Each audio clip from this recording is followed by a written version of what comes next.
All right, you guys ready to get started here? Definitely going to be jumping into one of the campaigns I've had the most fun with, let's say. Scarbrand is the choice for today. Good old Khorne. So we're going to be jumping into a campaign here in just a second. Welcome, everyone.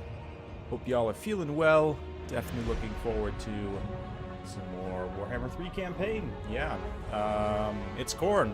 We're definitely going to be killing stuff. So, Khorne's mechanics are pretty cool. You can spawn in free armies. You're sort of incentivized to raise settlements, and you have a few different options when doing so. You can either get more skulls, which you use, dedicate to Khorne, and you also need skulls to be able to occupy settlements. Khorne followers are very picky about their decorations. They need everything just so you definitely require a lot of skulls for that. And then, yeah, like I said, another option is to generate free armies by the bloodletting. So, yeah, we should be having a lot of fun. This is definitely by far the most aggressive, fastest campaign. In my personal opinion, definitely one of the most fun. So, heresy time, yes. Yes. I'll be alright. I took a little bit of, yeah. Khorne's coming for my skull. Definitely had a horrible migraine just a few minutes ago, but seems to be subsiding. And this game is too much fun to deny. So we're gonna get in and get started. Hopefully I don't suffer too much. I think I should be okay. And especially now that we've got the whole situation worked out with the performance, I think I'm gonna go back and review my settings one more time for tomorrow. But just for today, I don't think I'll be able to stream for quite as long. I have some other stuff I really have to get done. But I'm going to be doing some testing and trying to get things all situated. Got some multiplayer content for you guys coming starting on the 27th, of course. So, yeah, we'll go from there. Let's jump in and get started. You already saw the intro cinematic if you watched yesterday. If you don't, then you can go back and rewatch that. We're not going to go through it today. Instead, we're just going to go straight in for Scarbrand. He is a traitor to Khorne. He's the exiled, hence why he can't fly, because his wings have been stricken. But he can replenish in foreign territory. All characters get 25% extra movement after raising a settlement, and 35% after winning a battle. So basically, it's kind of like Taurox in a way, but turned up to 11 in that everyone can take part. And then he specifically just goes super far. So with some of the rights, you can get like ridiculous turn, like one turn movement. Like we're gonna try and do Khorne's realm today with Scarbrand and see if we can just finish it in one turn possibly. But let's jump in and we'll go from there.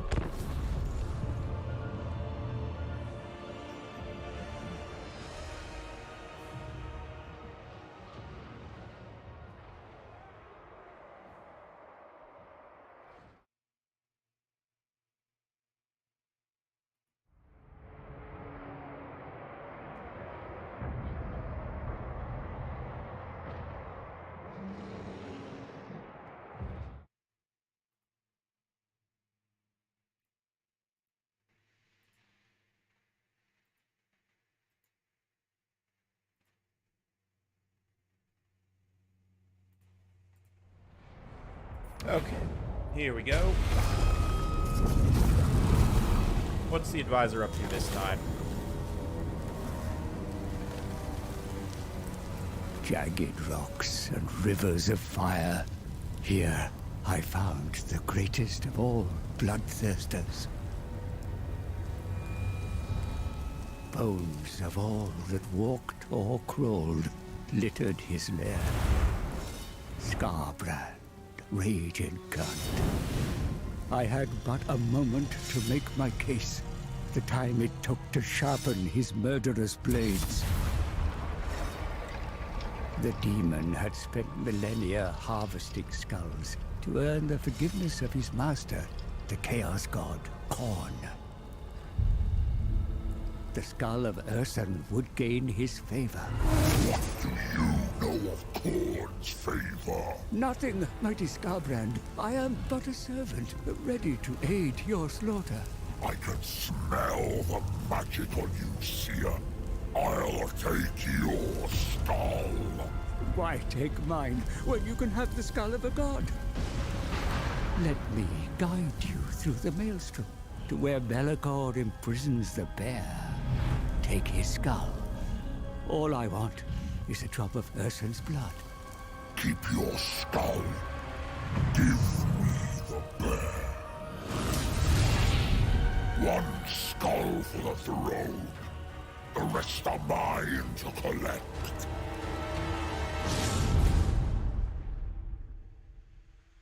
Excellent. Yes, indeed. Our goal is to take the head of the god bear. Okay. A worthy trophy for Giant the skull bear throne. skull. Literally god bear skull. So, sounds like a pretty good time. Let's jump on in here and see what they got for us. Skulls, little man. All yours is next. Come on, tiny advisor. At once, mighty Reaper.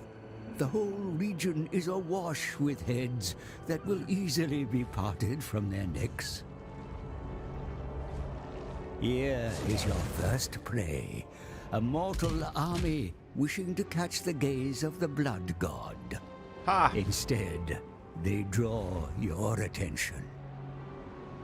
Fools. Slaughter They the will be mortal insects slaughtered. that Yes. infest this region, and claim Bloodfire Falls as your own. Yes.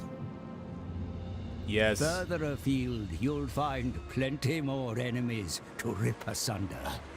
The forces of hated Slaanesh cower at the monolith. Or perhaps seek out more of Khorne's disciples. Not to ally with, of course, Of but course. to kill. Yes. For your father cares not from where the blood flows. Daddy. I just want In the Daddy to south, love me. you may encounter greenskins. How's the Then volume, there by are the the way, guys? Are we Norse. doing pretty good? Mortals Seems pretty good. who will worship you. My if settings you got a let little bit them, messed up last night or after I was introduce adjusting them some to your things, so twin let me know axes. how my mic volume is in If comparison to you the game. continue your trail of destruction south, then even richer lands shall be in reach. The fragile souls of Kislev and the Empire will fuel your rise to ultimate power. Only the spineless occupy such settlements. This Followers is of quite the Khorne intro. bring slaughter, razing everything until there is naught but blood-stained ruins. Okay. All right. We The understand. more skulls you take, the easier it will be to enter the realm of chaos and seek the dying god. So, let the blood harvest begin. Jeez, this guy doesn't want to shut up. Take his skull just because he won't stop talking. Anyway. So.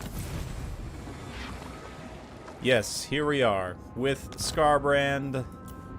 So we can offer some skulls to the Skull Throne immediately, which we probably should do, although we'll also get a mission to do so immediately. But let's just go ahead and get Skarbrand here, check out what we've got. Infernius. We do have a unique building there on the end of the chain, but in the meantime, we're definitely going to want some growth. So, one thing you'll notice about Khorne's economy is everything gives you income, kind of like with the Skaven, so it is worth it to just immediately probably build some more recruitment buildings here.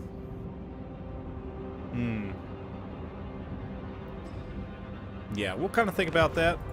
It's honestly been a while, and I did lose my previous save, so it's unfortunate, but we'll go ahead and just whack these marauders right here, no problem. Take their skulls. Oh, you know what? Yes, we'll take the skulls. Because, guess what? On this next turn, we could...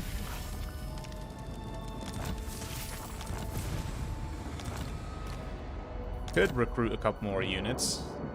Or we could just immediately go strike the Brass Glacier. If we come put this Blood Reaper in the army, we won't have enough movement range. Maybe we will. Let's try this. Put a little training on Skarbrand, give him another skill here, give Route Marker just so he has that much extra campaign movement range. Bloodshed. Volume is good. Cool, cool, cool. Thanks, guys. Save the mind So I'm going to show off one of the chaos features, right, for the 4 chaos factions is these unholy manifestations. So because we get extra campaign movement range after fighting a battle, we could actually do this Eternal War on Scarbrand. We're now going to face this tiny little junk stack that we can easily auto-resolve through. But actually quite a bit of damage to us. That's fine. So we'll go ahead and eat them. And unfortunately didn't quite give us enough to get to the next settlement, which is fine. We'll just come in here and recruit some more bloodletters. And let's go ahead and juice this up so we can potentially get flesh hounds. There'll be a unit that will scale okay even into the late game. And we probably want this warrior structure as well so we can start getting cultists immediately. Cultists are pretty important and they're quite nice for a number of different things. Let's see here. We want extra post-battle loot probably first, honestly. These techs that give you banners are also quite strong. Like this one here gives a banner that would give regeneration, which would be nice to put on Scarbrand himself. So I may do that, or if we do this spread rage initially, then we have a plus 5% chance to automatically colonize. So one of the other features of Khorne is as you raise these settlements, as long as you have one settlement in a province, you can then kind of spread to the ruins just naturally, kind of passively. So there's quite a bit of good options here. I think I'm going to go with the post-battle loot initially, and then we'll probably come in and pick up this spread rage next, and then probably the banner. And then that will put us on to the next set of techs. So, Scarbrand here. I'm going to start getting his red line up as soon as possible, just because he has buffs for... I don't think he has buffs for any specific units in his line here. I think it's really all just for himself, I want to say. Yeah, Gore Feast. But what we'll probably do, since we start out with some Blood Crushers, is I'm going to go down this Skull Takers line for Blood Crushers and Bloodletters. And then we'll also do that kind of in the late game here. But, cool. Looking good, looking good. And let's move on. And maps do look amazing, I have to say. All the maps in the campaign, the settlement battle maps, although I have seen some similar layouts. Like, there have been some layouts that have been repeated, I must admit. But overall, mostly unique and definitely very, very cool. So let's go ahead and just auto-resolve this out. We can... Honestly, we could occupy, but that's going to require some skulls, so let's sack it.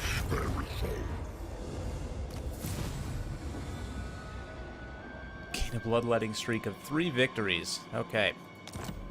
We can definitely do that another time. And maybe I actually will come in and occupy this, because we do have enough skulls. I should have done the skull for the skull throne anyway. But we'll do it. Do it now, why not? And we will come in and actually occupy this. This is not... I'm not being super efficient right now, guys. But that's okay. Let's go ahead and start getting the Skull Takers. That way we can run Bloodletters in the early game and just be alright with it. You also get some training here. Start juicing up the experience. And we'll come in and just probably grab some more Bloodletters, honestly. Yeah, let's not get too crazy. So we are going to be a little bit behind on income initially.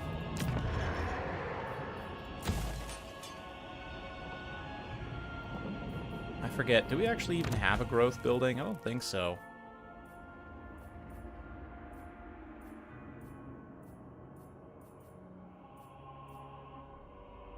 Yeah, I guess not. It's been a while since I've played one of these Khorne campaigns, I apologize. Cool. So, let's keep it moving. I honestly probably should have raised this and spawned a blood host, but Ooh, big old chug right there. Hopefully everything's all good. Because, like, we're gonna need to come kill these Slaneshis. But we also have this Bridge of Brass to deal with, so I really should have raised this, honestly. You know what? Yeah, it's fine though. We'll just come down here with Scarbrand, I think. And see if we can't get him to come out and play. March to war. You'll incur my displeasure. Ooh, displeasure. That doesn't sound good.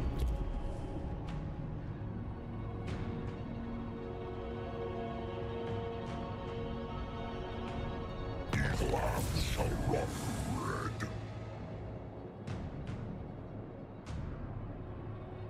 Let's see here. Okay, so we just got to raise corruption. That should be easy enough. Recruit 20 units. Yes. So they've got 11 units there. What's the garrison look like? Yeah. I mean, we only have 13 units here, so... You know what? As much as I hate to do this immediately on the campaign start, we're going to go back and load the first turn autosave, because I definitely screwed up. I should have raised that and summoned a Blood Host. Because that will give us reinforcements to go take out that Slaanesh settlement. We can just one-strike it and be done. Yeah. Showing you the way. Yes. I screwed up. What I meant to do was not sack it and actually raise it and show you guys this free armies mechanic. So we have a little bit of favor. Yeah, see, raise or conquer, right? And definitely raise the option that we want to go with here. The reason being is if we do this Blood for the Blood God, not only does it give us some replenishment, but it'll summon a little free, not necessarily free upkeep. You can see our upkeep just shot up there, but we have a few turns of surplus, so that will be just fine. And now Scarbrand can come down here. Or we could even have him cut back up and across to the Bridge of Brass and just finish off this little junky chaos faction, because now creating this dead zone too, like Slaanesh is unlikely to come resettle this. So on the next turn we can get these guys to come over here, and I've got to do this again, but better late than never. Yes, yes, skulls for the Skull Throne and all that. Can we put some more units here? Probably. Well, let's just get some doggos. Nice and cheap. We're gonna need at least 2 turns. So let's just, yeah, get like 1. That should be fine. I actually think I'm going to come in and get this casualty replenishment rate first in hindsight, because the fact that we can replenish in foreign territory means that that will basically always be useful to us, and we can just continue to take huge losses on battles and replenish them almost immediately. So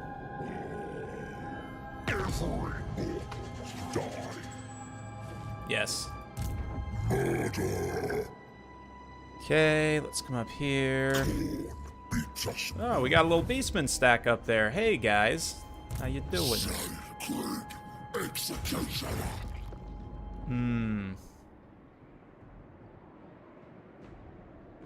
We could... There's no crossing here, huh? Oh, there is. Okay. Now let's come up here. We'll come reinforce Scarby. I was thinking maybe I could pop across and take Twisted Towers, but these guys will probably just pop back there, so might as well stay together.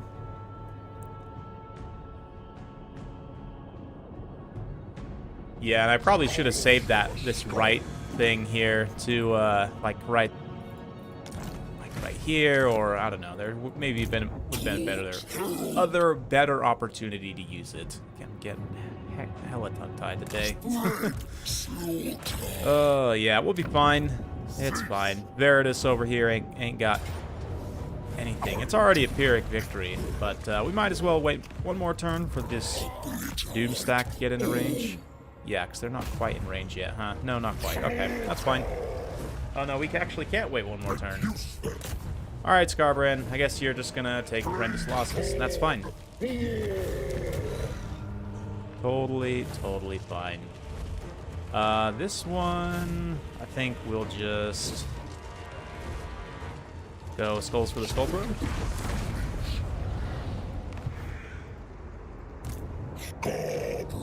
Now, Scarbrand is very low. We're definitely going to need to go re-recruit some units, but that's fine. Let's just keep going with the extra replenishment of the units that he does have. And then Rhaegar here can get extra charge.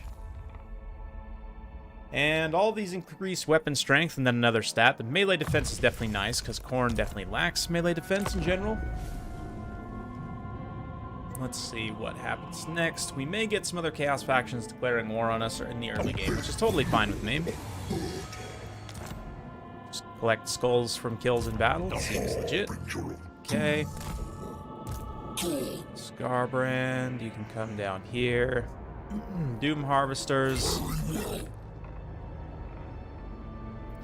Probably just come down here. I mean, even if they get like a turn of recruitment, still a pretty small garrison, so we should be able to win that.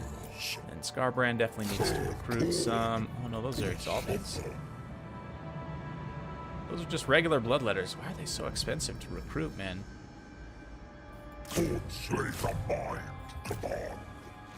That's weird. Anyway. Might have screwed up losing all those units on auto-resolve. I definitely could have played that out and not lost so many units, which is what I was doing yesterday. I just have a little less time today, so I'm trying to not have to play every single battle. We might have to play this one here, though. Let's see. This should give us some more money, too. No, we can just auto-resolve that. And, yeah, Skulls for the Skull Throne.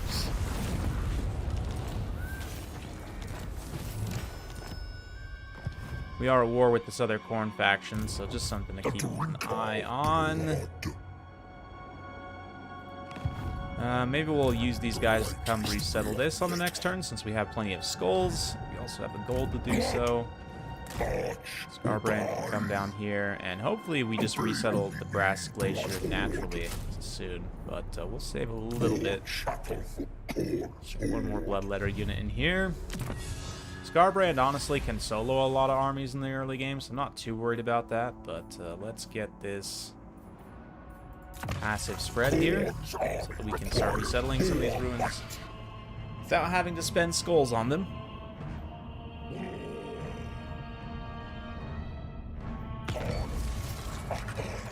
Nice. A little bit of less recruitment cost. Let's see the resettlement cost here. Oh, we don't even have enough.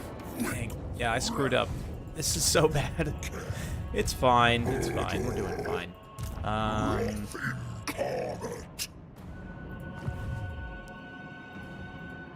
Yeah, you know, you guys just sacrifice yourselves for skulls, I guess. Or, I don't know.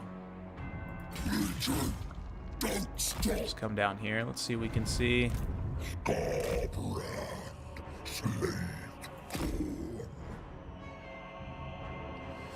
Yeah, that little reinforcement army ended up being completely useless, so I reloaded for nothing, but there you go.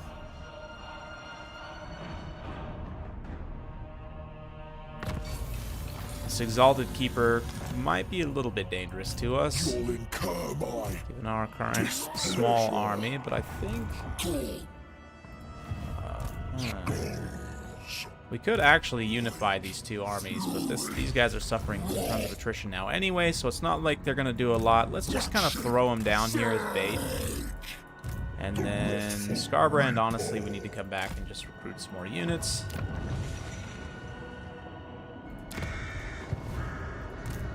So this is fine, actually. We're getting plenty of levels with Scarbrand in the early game. I will need to start playing out some more battles, though, if I don't want to just lose everything. Yeah, man. This is not a good start.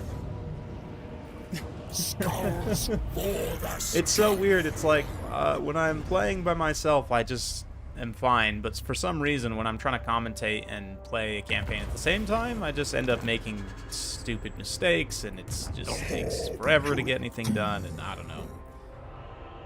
It's fine. This is why I do multiplayer gameplay primarily. But anyway, cool. So, like, now we have no troops and no money, which is awesome.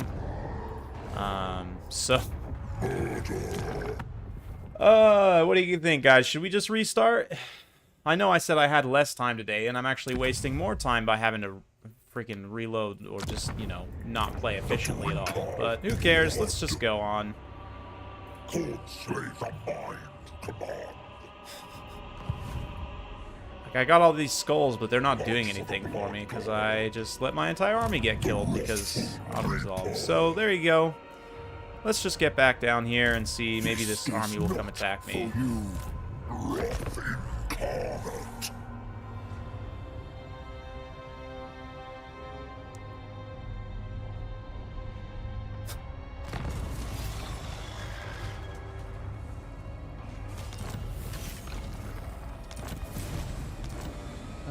I'm half tempted to just restart this campaign. It's not like anyone's here watching anyway, right? We have, like, what, 5 people here watching? Yeah, 30. Okay.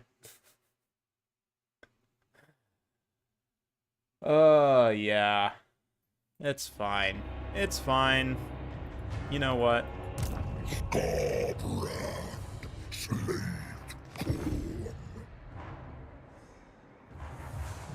Yeah. Yeah, I'm gonna restart. I'm gonna restart, because I made way too many mistakes. And just, I'm dumb. I apologize, everyone, for my stupidity. We're just gonna restart, straight up. And, yeah. You can make fun of me all you want, but it's, yeah, I just immediately just... I guess I need to actually play out almost every single battle. I was hoping I wouldn't have to, because it seems like when I played this before, I didn't have that issue. But, I don't know. Maybe they changed something. It has been some time, and I know they've done some updates to our early access build since last time I was playing this, so... I don't know. Maybe they changed something with auto-resolve on Bloodletters, but I don't remember it being this difficult of a start in, like, the first 5 turns. So, maybe I'm just really that dumb, but... Oh, did I screw it up? Nope. Okay, we're good. Because, like, the thing is, Scarbrand can literally kill this entire army by himself, so I'm half tempted to not auto-resolve this, but in the interest of time, we will actually auto-resolve this tiny one. And I'm not going to use the right on this first turn. I should have used blood for this skull throne already, but we'll do it now. Get the Blood Reaper hero in here. Do this a little more sensibly. Actually recruit units on this first turn.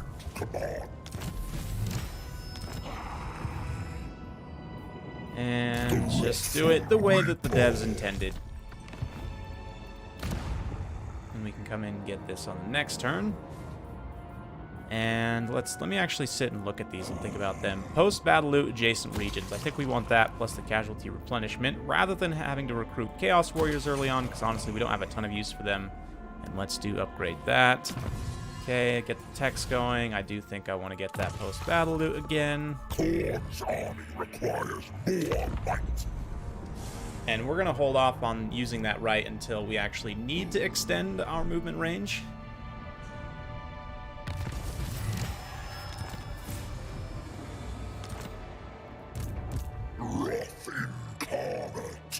And, you know, I could come in and occupy this first one, honestly. Yeah. But I think what we'll do is did what I did last time, except this time I'm actually going to use the reinforcements to help me, so I don't take so many losses.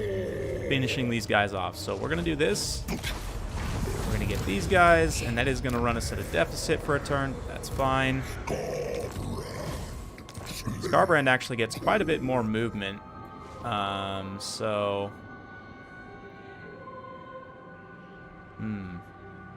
Maybe we should just go take out these Slanesh guys early on. I'm honestly not too worried. We have walls here at Infernus. Now that I actually think about it, I think we'll do the Slanesh bros first. Just because this Exalted Keeper of Secrets, this will give us access to the sea right here. Yeah, I think it'll be better that way. Let's get the casualty replenishment rate. Okay.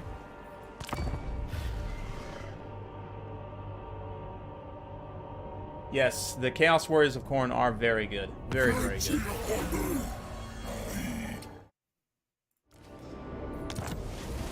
The Khorne units, from what I remember, are very good on the auto-resolve, and maybe I'm thinking primarily of the warriors. But okay, so now is an opportunity when we can actually use this to extend our campaign movement range. So we're going to come in here. The nice thing is, too, if this army is in reinforcement range, then they will actually reinforce when we do this. So come into Scarbrand, and now we'll actually use this on him, this Eternal War.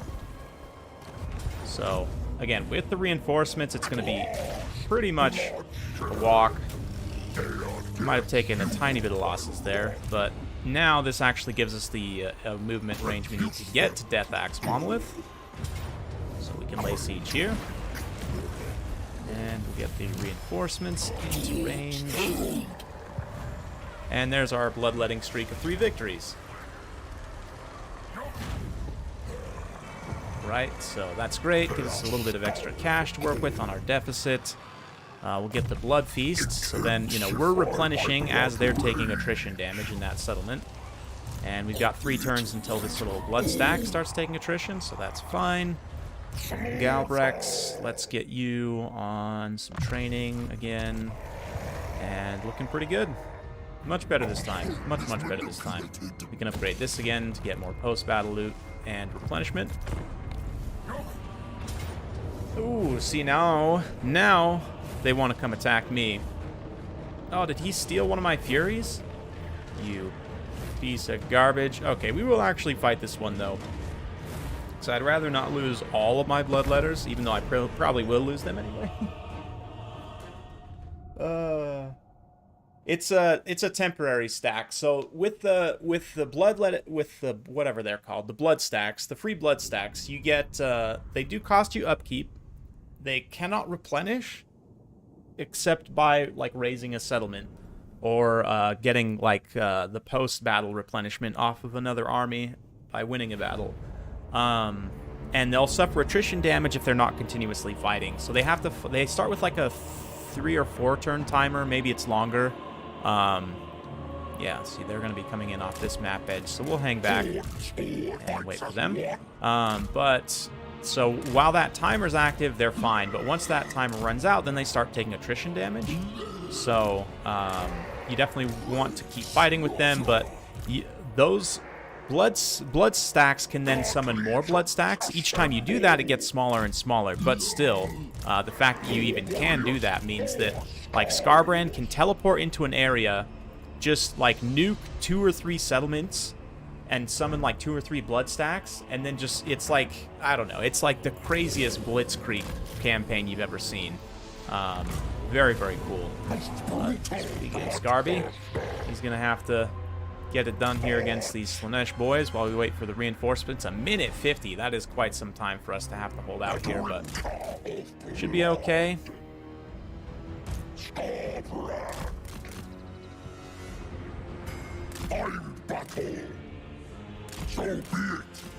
Let's go, boys. We're just gonna sit back and wait. The longer they take to approach, the better. We also have a few free Bloodletter summons, so that should be fine.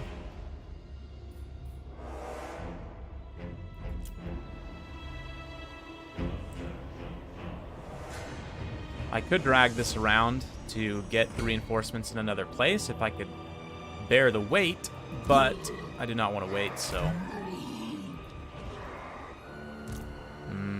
I don't like what you're doing with those chariots, sir.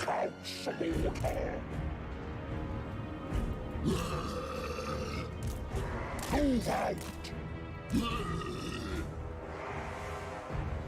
You know what, actually, I'm not too worried about the chariots, because that army's going to come in and they'll just crump the chariots. Scorpion! Not without mercy. Okay, oh, you're just going to charge us in the face. That's not the Slanesh way. A little lash there. Okay. Let's countercharge.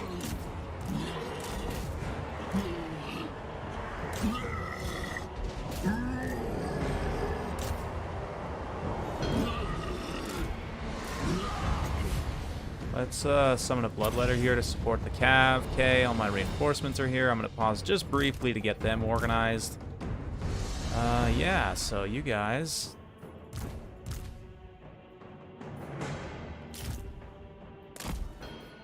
Okay, we'll get these guys up here to support the Cav.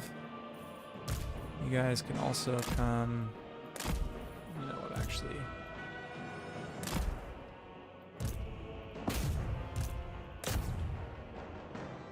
Okay, you guys can join this group. And both you Furies just rush there. Okay. Let's enrage everything in this AoE.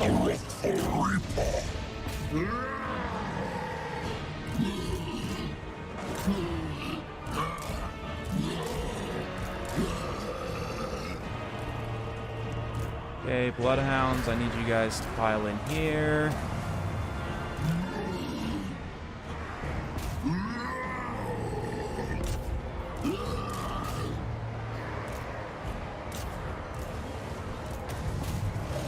How's Scarby doing? He's doing just fine against that Keeper of Secrets, actually doing fantastic. Let's get that little melee attack buff on all the mobile units right here, you guys. Oh, we are losing some of the Bloodletters. That's exactly what I was trying to avoid. Actual Bloodletters in Scarbrand's army. So let's get you guys in here. Probably just get the Skull Cannon into melee. You guys need to come up here for spear charge. Spawn in there. Yeah, you guys all, we should just pull back. Maybe even try and withdraw. I've already lost a couple, I think. Which is not ideal, but ooh, the Blood Reapers too. Yes! The exiled one! My duty! Let's get that Lurus, and I'm also losing my chariot.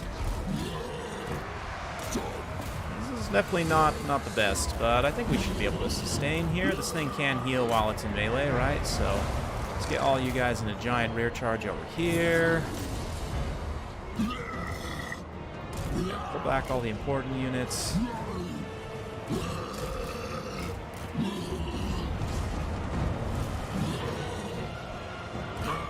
Get the reinforcements to just clean up here. And I think that's army losses. Okay, so we didn't lose too much. That's good. That's good. And we should be able to just unleash the Bloodhounds to chase some routing units here. Blood Reapers too. Come get your revenge. Starbrand. I just want to chase as many of these routing marauders as I can.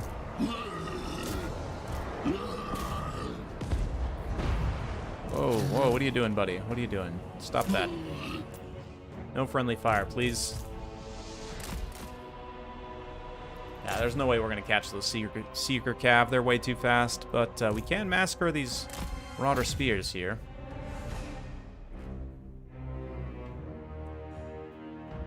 Uh, 27th is when multiplayer content starts. Yes, good question. Yes, cultists, the Khorne cultists can summon other units. That's correct. All the cultists can summon more of their god's demons, right? And in multiplayer, it's just one regular demon infantry, but in campaign, you can get a skill that allows you to summon a greater, a greater demon. Not an exalted greater demon, but still a greater demon of your specific lord. So not only can we summon Bloodletters, I think he can summon up to 3 Bloodletters and also a Bloodthirster. So definitely they spread corruption as well, and it's super easy to spam the cultists as a hero. Oh, nice. Hey, it looks like they enabled achievements. That's cool. Unlocked a couple of achievements there. Yeah, we lost a couple of bloodletters, but we managed to save most of the army, which is fine. It's fine. Those Blood Reapers. The calves. I'm a fan of the blood calves. The juggernauts are super cool. And I played a battle recently where I had a herald on a herald on a juggernaut do very well in a multiplayer match recently. I'm looking forward to showing you guys that one.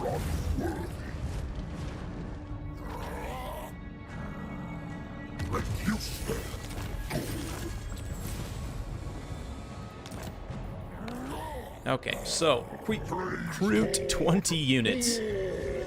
Cool, we should be able to just easily auto-resolve out the rest of this settlement. Nice, we got a Helm of Discord. Fantastic. That's really, really strong for an early game item. We are just going to occupy this settlement because I want to get access to the port here. It'll give us some extra growth and income. Quite a bit of income, actually, in comparison to other buildings we could get.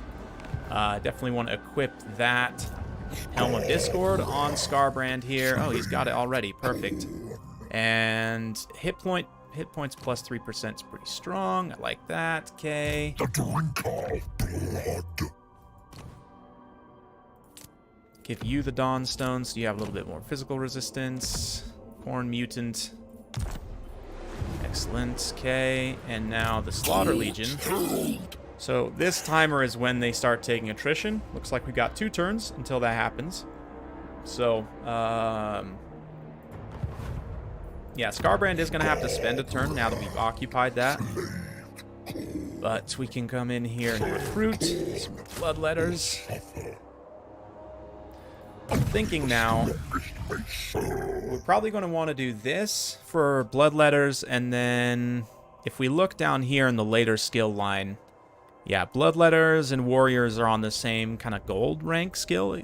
Exalteds. The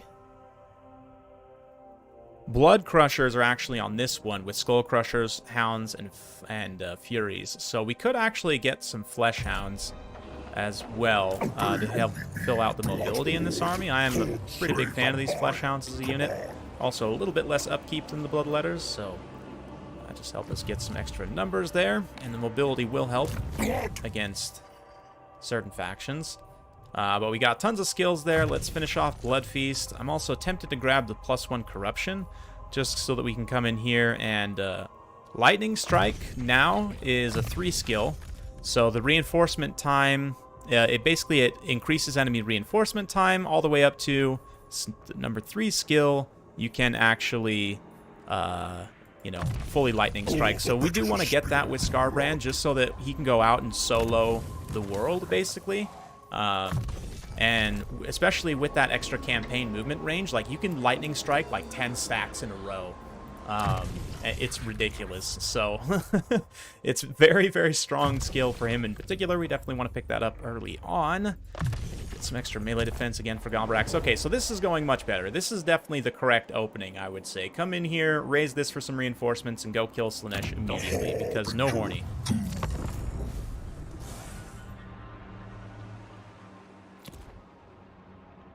Can I show you achievements? I could. I don't know, actually, if I'm supposed to, but... maybe I'll check up on that and see if I can. Alright, collect 500 skulls from battle. Mission accepted.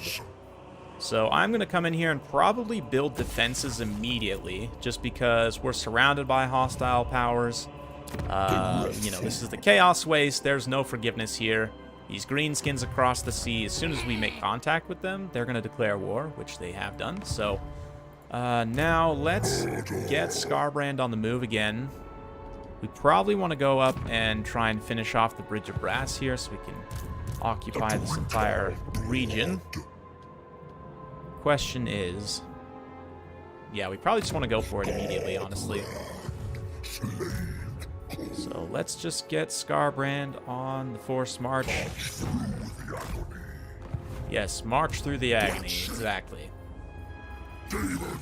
Exactly, and we're going to start taking attrition on the next turn with these guys, which is fine. We'll just stay out in front.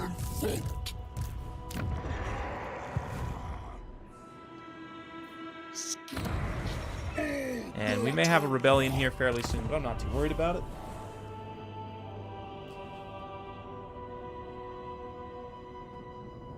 yeah, Nurgle is the biggest pain in campaign to fight against for sure because of all the plagues and the regeneration and the fact that he can summon a full army in like one turn basically, and ugh, just kill me immediately. Yeah, he's going to be very strong, definitely. But okay, so we can just come straight here. And Mr. Slaughter Legion, back you up. Because they may come attack us. Do they have a full stack? No, it's literally a 16 stack. Okay, I think we should be fine. Let's go ahead and get this spread rage again.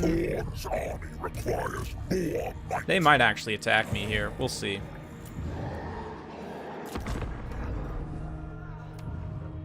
Oop, looks like the greenskins are dead. Khorne. Is that the name of the demon, really? That can't be right. That's it? It's just Khorne? What's up, demon? It is. It's just Khorne. It's literally just Khorne. What's up, bro? So if I'd like to be friends with you, honestly. So if I join your war against Kislev, you know, all the Kislev and Nordland. Oh, so you will do actually a defensive alliance. Cool. So we're gonna ally with Khorne, even though we are competing technically on the grand game. We can probably just get it done. Okay. Oh man, we're like barely short on movement. Really? That's so painful.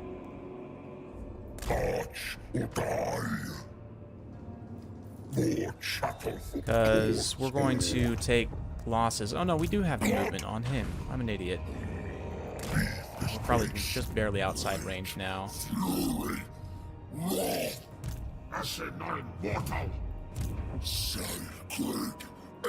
Ah, crap. Screwed up again. Definitely should have checked them first. But you know what? Screw it. Let's just try it. We could pop him into Force March, but yeah, no, it doesn't want to give it to me. Okay, that's fine. If we pop into a camp stance, that doesn't help. No, I don't think raiding would help either. Yeah, nothing helps with the attrition, unfortunately, except for fighting more battles, which I don't think we're going to be able to do, but nice. So if we get outpost here at Doomkeep, we can potentially recruit some Nurglings, some Plague Toads. So it looks like he went Nurgle early on, which is good. It's good for us to not have to fight him then, because he'll also be spreading plagues. Yes. We will, Black Phillip, definitely. We will. I gotta get something planned and figured out, but that is something that we are going to do, certainly, yes. Alright, Scarb, let's go. Oh, yeah. I might actually take this. We did lose the Flesh Hounds and one Bloodletter, but that's fine. Kills off most of that other stack so that we're not paying for stuff we don't need. And then we can go ahead and Skulls for the Skull Throne. And now Scarbrand has enough campaign movement to come back over here. You guys will be dead in a couple turns due to attrition anyway, so you might as well just YOLO into this settlement and lose to give us the extra skulls, because they will give you skulls when they lose. Let's go there. And we want to finish off Lightning Strike so that we don't have to go through that situation again. Okay. Kill, yes. Maim, and then burn. Once we get that Legion of Chaos thing active, that will be fine. We should spread passively to these other two, so I'm not worried about that. So Scarb will recruit some more, and then we'll probably come down here and raise Twisted Towers to get some more reinforcements.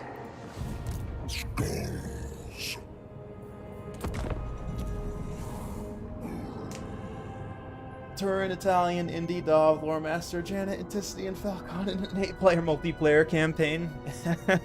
Good luck wrangling everyone together to do that is the only issue. Like getting like 3 YouTubers together to try and collaborate on a project is hard enough. I can't even imagine trying to get 8. I mean, it definitely is going to be fun, and we'll do it, but yeah. It's just a matter of when. Yes. We have a few turns, and we probably won't have enough Allegiance points anyway.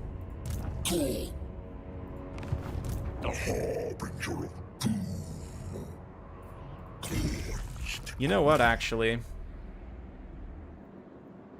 we were to... I feel nothing but fury.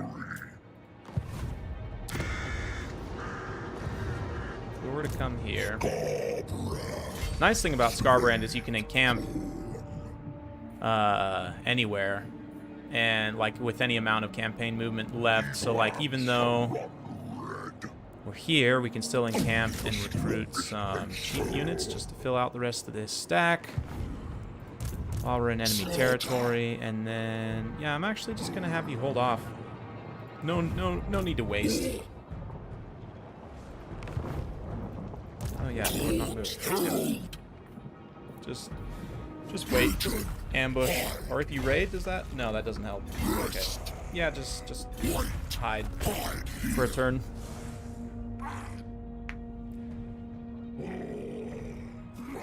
There are no regiments of renown. No, there's no regiments of renown. You will if you play against the like some of the old Game 1, Game 2 factions that you run into. They may have regiments of renown. Like I think when I fought the Skaven, there's tons of Skaven on the map, right? Obviously, because Skaven are everywhere. But like when I fought Skaven on the map, they've had regiments of renown. Like the Empire, you'll see their regiments of renown if you fight against them. Nice. So we do have enough to occupy this. I'm tempted to sack it, to be honest. And then Scarb can occupy it on the next turn. And we've almost got this Claimer of Skulls already, which is going to be nice. I do want that extra 5% campaign movement, the upkeep reduction. We don't really need skulls from kills. The minus attrition would be nice, but I'm going to do the upkeep reduction just as we scale into the late game. That'll be really nice to not pay as much for his elite units. Nice. And see, now here we've passively resettled the Brass Glacier, so I didn't have to do anything. They just, you know, passively resettled it, so that's great. We can upgrade that. And Infernius, we probably want to upgrade this here so we can start to get into some higher tier stuff. Like get this unit for the Exalted Bloodletters, maybe. Yeah, maybe build this Skull Harvester building. But at the same time, if I build up Death Axe Monolith, we can fortify this settlement. So I'm going to make that a priority. I tend to prioritize the minor settlements first, just so that I can get walls everywhere as soon as possible. But that's just the way I tend to play this, especially with the Chaos Rift. The Chaos Rift events. Spawning little junk stacks all over the place. Ooh, who's this? Your blood, your skull. Hi.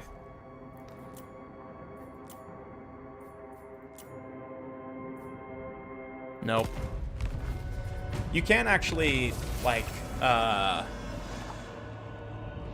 get people to be your vassal, too. I, like, in a previous iteration of the Scarbrand campaign that I played, I did manage to vassalize, like, a couple of Norskins, so I could recruit off of them, which was super cool.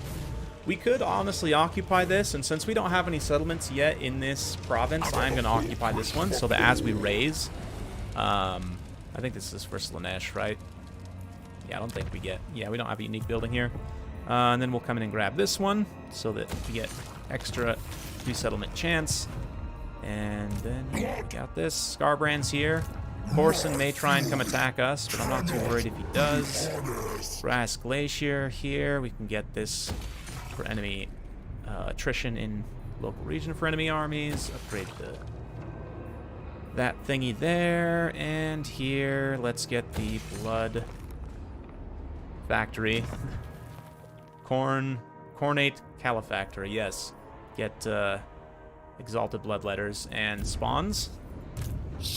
Not that the spawns are wildly useful, they still just get murdered in an auto-resolve, but speaking of which, I think we can get like 6 skulls out of these guys if we just YOLO them in here. Yep, cool. And that's the end of that. Now we have... Let's get this blood feasting here. We can get that regeneration banner. Scar brand. Physical resistance. Yes, extra physical resistance. Always nice for the Blood Reaper. Cool. We're moving along. There are lizardmen on the map, yes. There's no high elf settlements or dark elf settlements that I've found. You can fight dark elves. The pirate sea encounters actually are dark elves right now instead of, like, there's no vampire coast, there's no tomb kings. There are lizardmen. There's an actual lizardman faction on the map in the far corner, like the literal opposite corner from where we are. Yeah, there's tons and tons of Skaven, obviously. Should I join your war against some junky Norskins? Probably, but I think you can do better than that, honestly. Yeah, 690, there we go. 69, nice. Nurgle mercenaries? I could. That would help me fill out this this stack with some cheap units, right? I could come in here and get non-Khorne Furies for very cheap, but man, Nurglings are 8? Really? They're only 87 upkeep, and they're going to die on the first auto-resolve, but... That surprised me that the regular Furies are only 6. Uh-oh, that's not good. Looks like we're going to have to declare war on that Nurgle faction soon.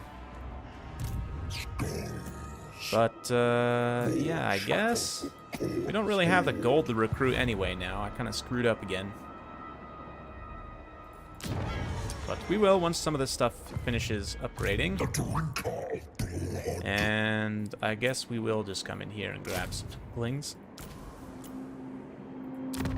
If they just resettled that, then... Oh, man, they're already, like, fully replenished. That's so gross.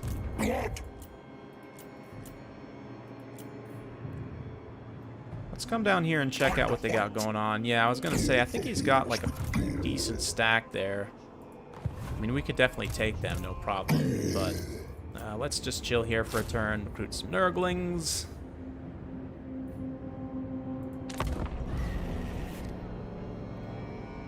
Meet me in battle. What's up, Corson? Probably want a peace treaty? No. Silly you. Just no.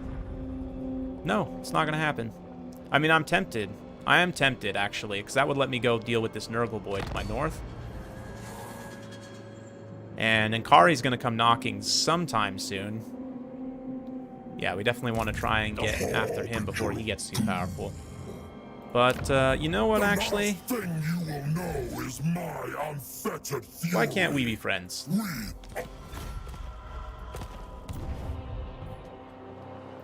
At least for the time being. Just because I've got an illness on my doorstep here that needs to be cleaned out. Serve Khorne or suffer. Only the strongest may serve. Yeah, we're just gonna wait a turn and then see if these guys leave or if they stay. Either way, I think Scarbrand can literally kill the entire army, so. Do Hydras provide multiple skulls if you kill this Khorne? That's a good question. I know the War Wagons do. War Wagons and Bear Sleds provide like 8 skulls a pop per unit model, right? Gotta find some skull piles. Okay, so they did not leave. That's fine. Oh no, we have a non-aggression pact with them? Really? What is this? No. No. Just no. Also, who cares about my reliability rating? I'm literally Scarbrand. I mean, my allies, though. Ugh, I don't know. It's a weird one. But, like, I do need to just attack them to be able to take this full settlement. What we're going to do instead is trespass across their lands, I think. Searching far and wide.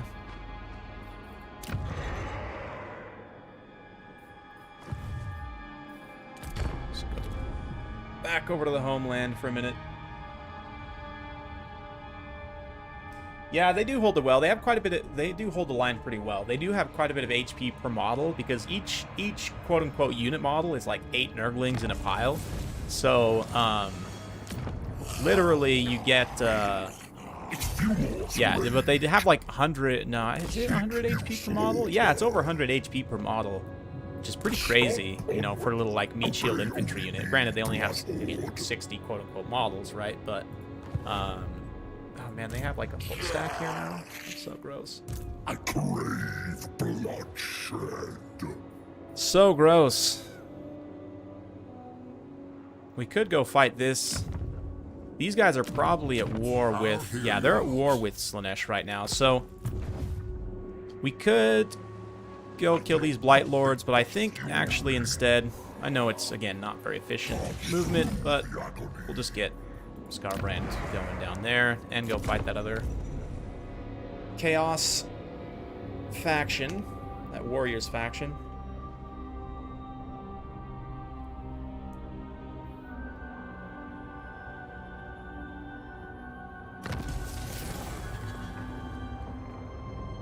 Nice. So we got that banner. We can assign that to Scarbrand. Let's see here. Dawnstone. Nope, we already got those. Ancillary is what I'm looking for. Blood Feaster's banner. Very nice. No, no plagues. Please, no plagues.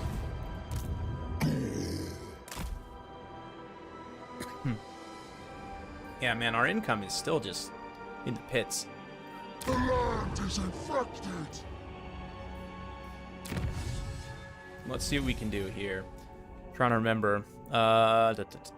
Skull Throne cost +1 number of summoned bloodletters. Income from all buildings is going to be nice, and income from sacking too. Definitely need to get gold going, because once we get our economy going, it'll be pretty easy to keep it rolling. But right now I'm kind of in the pits still. Yeah, we should be able to come up here and get after like this Valley of Malefex. And that will bring us into conflict with, what's his bucket? Ninkari. But that's fine. That's actually intended. So we can eliminate him from the Great Game before the first Rift event even starts. That's going to be pretty ideal. But I think we're getting close. Turn 17. I think it's like turn 30. I want to say is the first Rift event. So we got some time. But let's get up here.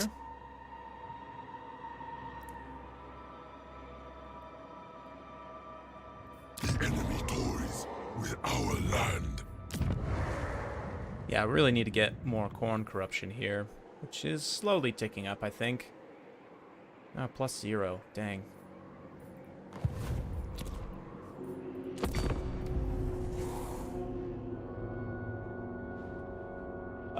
When we get all the factions, I think the Monogod factions will be very strong in... They'll be like, you know, really strong in some matchups, but they'll have some matchups that are clearly not as good. I do think just in general, though, they're going to be pretty strong. All of them do what they're advertised to do very well, right? So, like, Slaanesh is extremely fast and hard-hitting on a side or rear charge, but not particularly tanky in a sustained fight, whereas Nurgle has tons of HP, literally like the highest HP units in the game. But where else was I going with this? Devotee of the Bloodfather. Yeah, so like Khorne, very good in melee, like literally the best in sustained melee. They have a huge variety of melee units. The warriors are really strong. All their demons, like, what are they? The bloodletters are super cost effective. Anti-infantry AP, like low tier units. Oh, we didn't quite have enough movement range, but hey, guess what? We do have enough movement range because Blood awaits elsewhere. Eternal War. I love this mechanic so much. It's just like, oh, hey. Fight me. Hello. Yes, could you fight me, please? Yes, thank you. Goodbye. I just need a little bit more campaign movement range. I got you, fam. Boom. There you go. And then we're going to declare war on these guys finally. Yes. Get a little Sackaroo. And then on the next turn, we can come in and get some Blood Reaper reinforcements. Yeah, because we don't have the skulls to occupy this for the time being, so we're going to need to make merry for a bit. Still got 10 turns before we can activate that anyway, so let's pull back just a little bit and drop back into a raiding stance, because we will actually get a tiny bit of income from that. Mercy the Mad, who is a content creator, has been immortalized apparently, because it does kind of look like him, to be honest. Let's be honest, this does look like Mercy the Mad to a degree. So cool. That's awesome.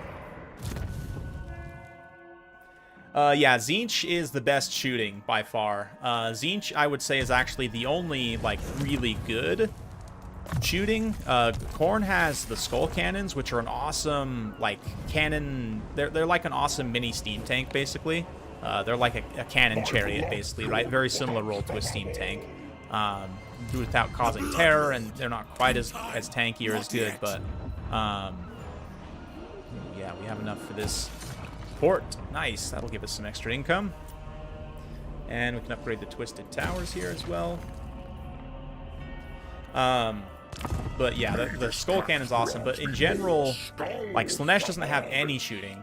Khorne and Nurgle have very limited shooting, right? Whereas Tzeentch is shooting focused primarily. Like, he has the highest DPS missile units in the game. Flamers are ridiculous. If you think Iron Drakes do a lot of damage, like whatever missile unit you can think of that does a lot of damage, just like triple it. And that's what Flamers are, basically, right? Like, Flamers are ridiculous.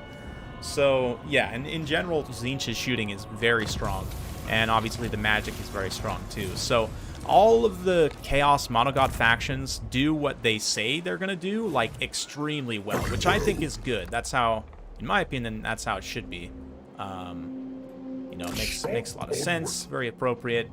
But let's see. So far, there have been no enemy armies, so I'm curious as to what's going on here. But it's fine. You know, we'll continue to get some allied Nurglings in here. They cost quite a bit more alliance points to recruit in enemy territory, but we can, so we will. And then Mercy is also getting ever closer. Oh no, there's the enemy stack. Okay. So he can't even force march his way over to the Chasm of Torment on the next turn, so we can go sack that. Sack that. No. Oh, Eternal War really just refreshed immediately? That's cool. I mean, I don't think... Yeah, I think we'll save it for the next turn. Exalted murder.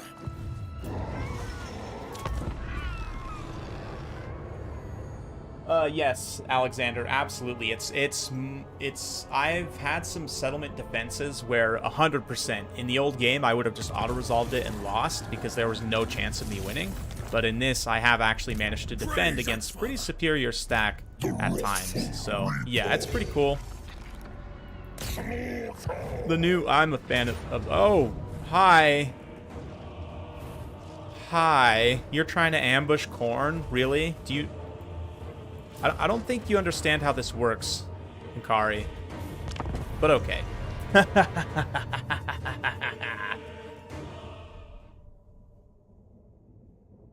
Evil cackle. Yes. If Hikari wants to try and ambush me, sure. I'll take this. Gladly.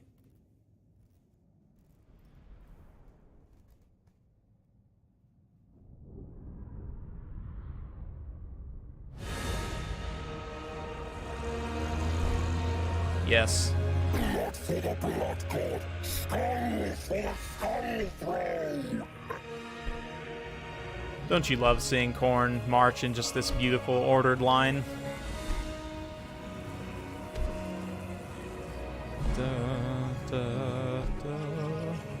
Come on. on, Inkari. They ain't got all day. Oh, here we go. Okay.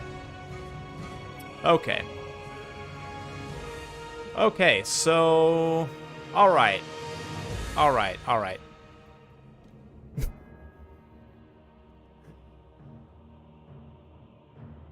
Oof. Okay, so we're gonna immediately sacrifice the Nurglings into these Hellstriders.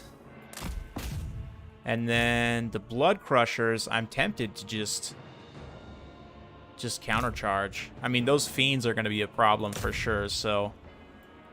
Let's do this. Let's have you guys go here. Blood Crushers, let's countercharge down in here. Let's have you guys countercharge down in here. And then... Okay.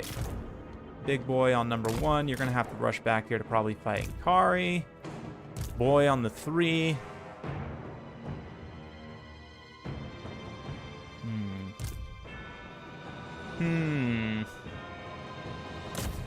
Yeah, those Fiends are going to be nasty.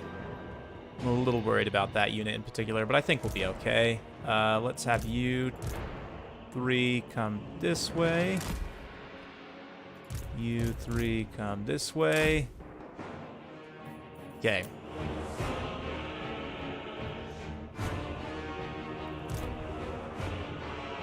Okay, looking good, looking good, looking good. Gonna get a good collapse there. The Hellflares got cut up on the doggos. That's perfect. Glad, come this way. Okay, let's put you guys on 4. You guys on 5. Oop, oop. Hellstriders are all over us. Okay. Guess you charge in here. Let's pop that on the Discord. And the Enrage so they can't pull away. Get a couple of charging it there. Kari's coming for that booty, so we gotta... Yeah, we gotta make sure we finish those Hellflares if we can.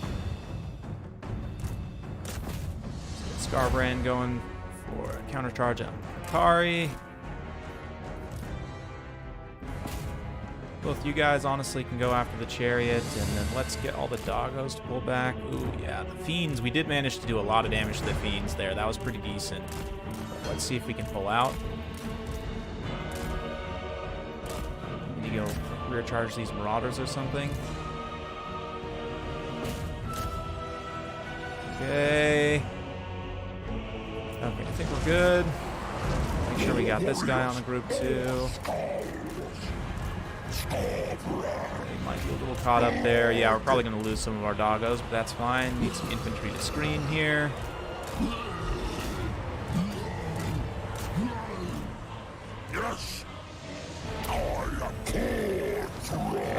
Yep, okay, we finished the Chariots. That's good. Let's pull the Blood Reapers through the line here. Get the Nurglings in the screen some more. Get a big old melee attack buff on everyone, especially Scarbrand. But, okay, we need you in here so you can be given that melee attack buff. Everyone. Nice, we got Inkari down. That's perfect. We'll be able to route these Hellstriders now. Scarbrand can get in and start killing those Fiends. Perfect, yes. We did lose some doggos. We lost 1 unit of doggos, but that's fine. I don't know how you thought this was going to go, Inkari. You're literally ambushing the best melee faction in the game. Come on. Like, I admire your effort, but really. I mean, just really. Okay, let's get you come back around here.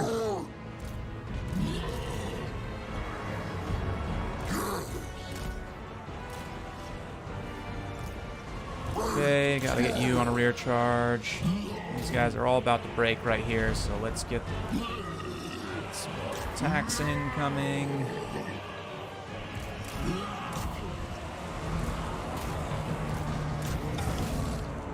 Doggos are doing a great job just mopping up. We can get another Helmet Discord here.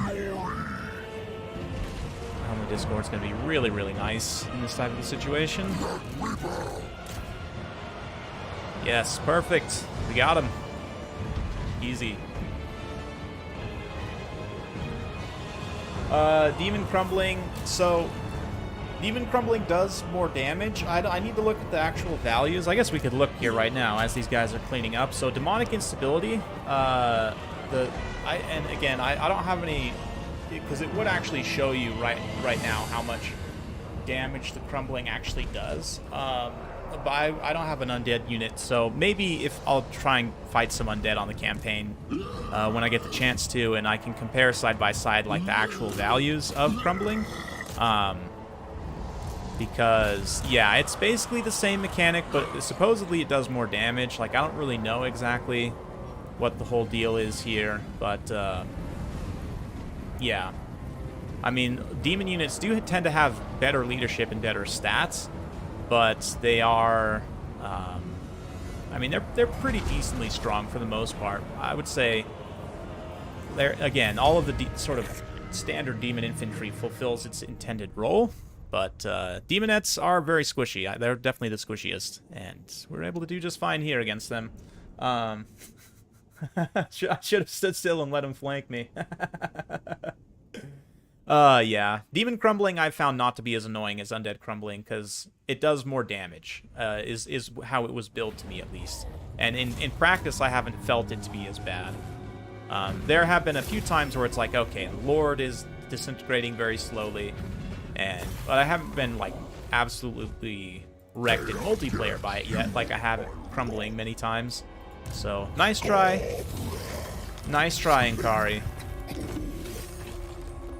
Plus 7% for Lords and Heroes experience gain. I like that one for defeating Inkari. Cool, so now we can come in here and finish these Marauders. Lightning strike them, definitely.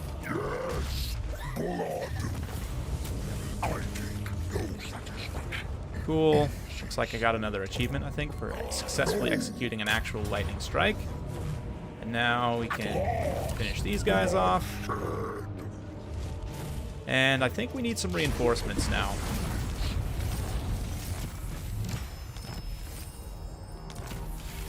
Nice, the Eternal Blade. That's a very good item to get early on. Definitely give that to Scarbrand. And Mercy, you can get the Dawnstone. So now we have these guys, and they can go up here and attack the Fortress of the Damned. And then let's get some techs to get more units in those things. Let's get sacking settlements actually first. Income from sacking is going to be very important to our economy, so... yeah, let's just kind of hang around. Check the buildings. We probably have some settlement upgrades we need to run. No, not necessarily, but we'll get those. We'll get this. Get that, so we're ready to get Exalted Bloodletters when we can. More defenses. More corruption. And, you know, I could do Eternal War, honestly, on Scarbrand right here, right? I'm going to hold off, though. Come in here and... yeah, we need some more units off the global.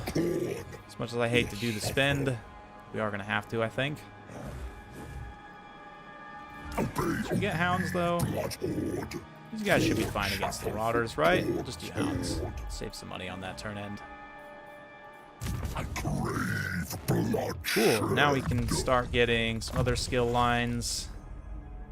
Vanguard deployment would be pretty good. Gore Feast gives him more regeneration. And...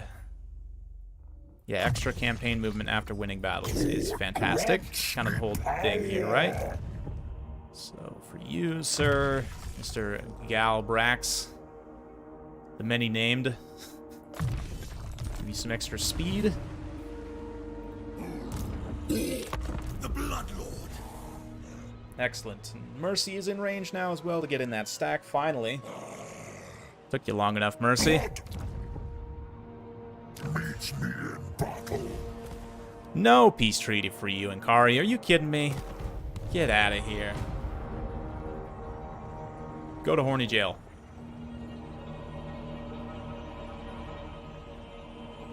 You know, Eldrin of the Mist, it's a good question. I mean, we have Troy to sort of answer this, right? I do want to get that Ironhide trait for extra melee defense. That seems nice. And oh boy. Oh, Hexus is angry. Okay, Hexus seems a little angry, guys. We might need that blood stack back over here, actually. Hexus, bro.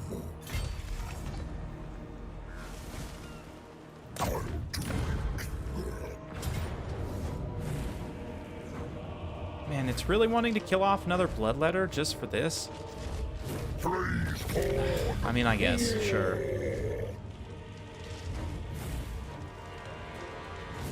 We could literally just spawn another blood stack right here.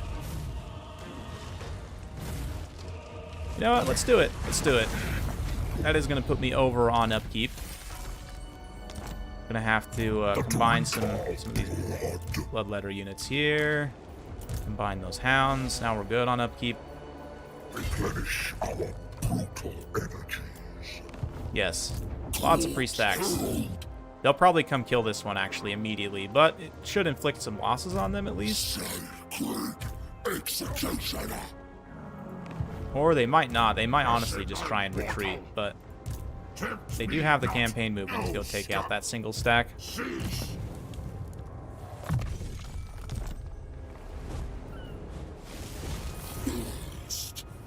Okay, hang on guys, I gotta take a real quick phone call, so let me grab this and I'll be right back in like 3 minutes.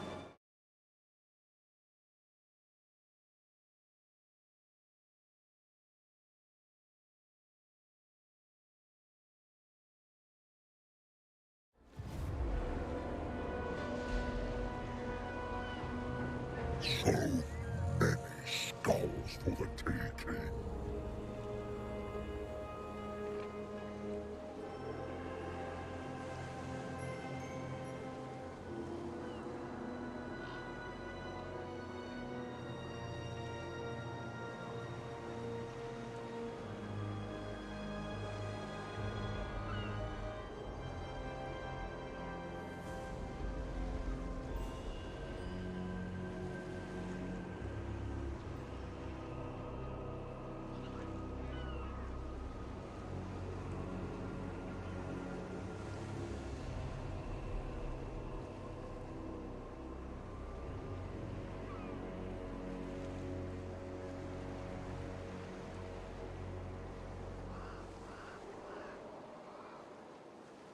Scourge all mortal life.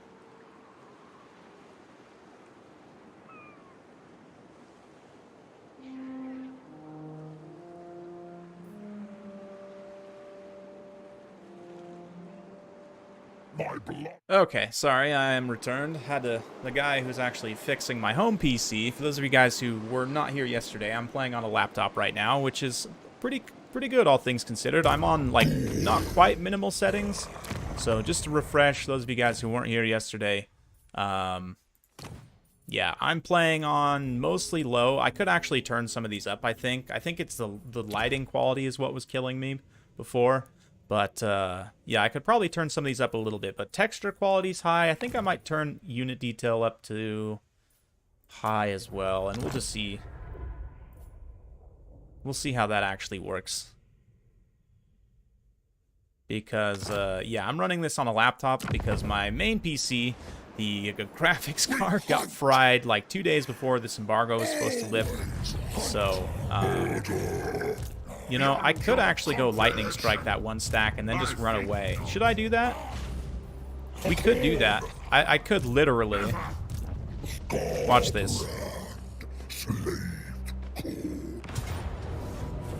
Oh, we could literally be both of them? Are you serious? That's hilarious that you just want to give that to me. I'm not going to take it, but... Here's what I will do. Yang, yang, yang.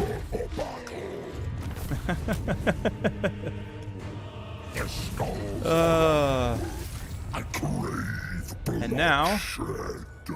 I can run back over to my reinforcements. And you can't get to me. Look at that. Look at that. Scarbrand is the best. This is such a troll. I love it. I love this campaign so much.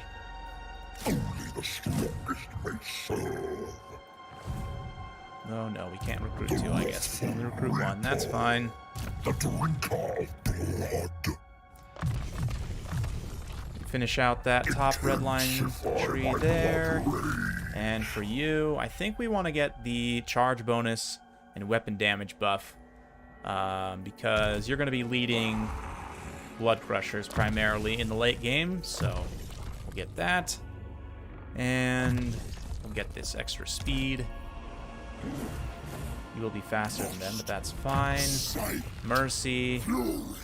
Yeah, you a steed as well, so you're not stuck on foot. Give you some extra charge.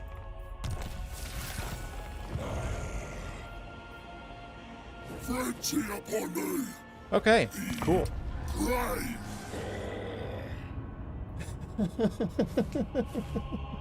Angry Rants by Scarbrand.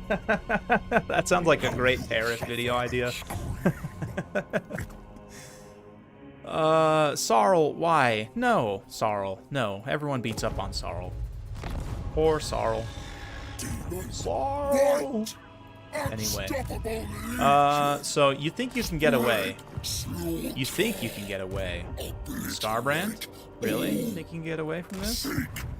This pain train ain't got no brakes, son. Because you know what? Watch this.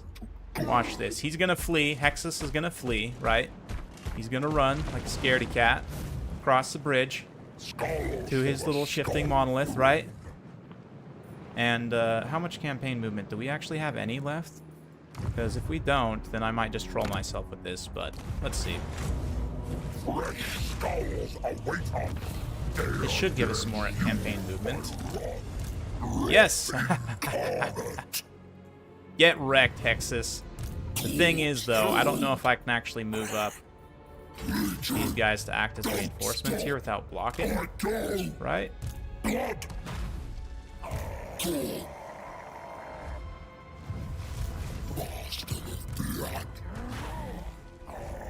I guess I can. Let's see. I don't think I can with these guys, though. Can I? Can I get, like, right here? I think I can. Boom. There you go. It still wants to kill off more of my bloodletters and nurglings, but I suppose.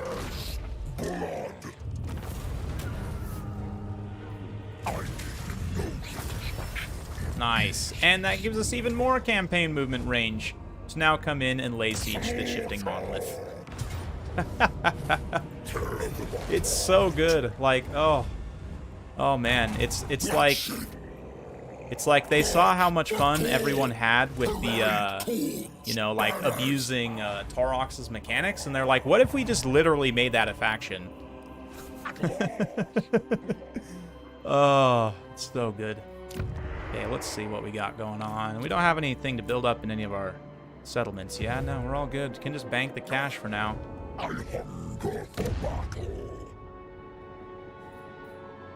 No siege equipment. Don't tell me what to do.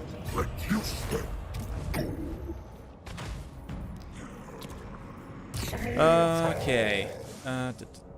We want to get this Skull Takers. Mercy. It's rank 13 is when we can start getting summons. So in the meantime, we'll get some more increased mobility and probably get local corruption spread too, actually. Just so that we can get the Khorne corruption going as quick as possible. Galbrax. What turn level? We're on turn 23, and this is on hard. It's the difficulty. Yeah, restarting was definitely the right call.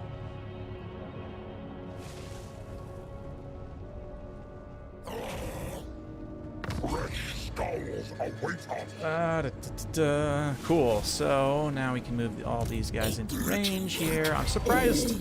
Yeah, I think next turn we'll get the 5-turn pop-up for the Rift event, which we will need to probably run back home for, which is fine because we need to re-recruit this stack anyway. Terrorize them into submission. So yeah, I think Scarbrand's got to go now. Thanks for all the fun and the gold. It's been real. I'm out. And we can leave one of these little junk stacks to occupy. They both are going to be having a few turns before they suffer from attrition, so we do have the skulls to do so. Come in here and occupy this. And we can build the gold mines for income, yes. Even though it really just gives us skulls. It doesn't actually give us any income. No, what I should actually do is this one right here. War Amphitheater, yeah.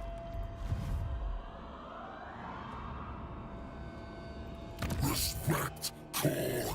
Yes, respect Khorne. Yes, give me money for the respect of Khorne. Thank you. How kind of you. And we get a little extra even for the non-aggression, which is just fantastic.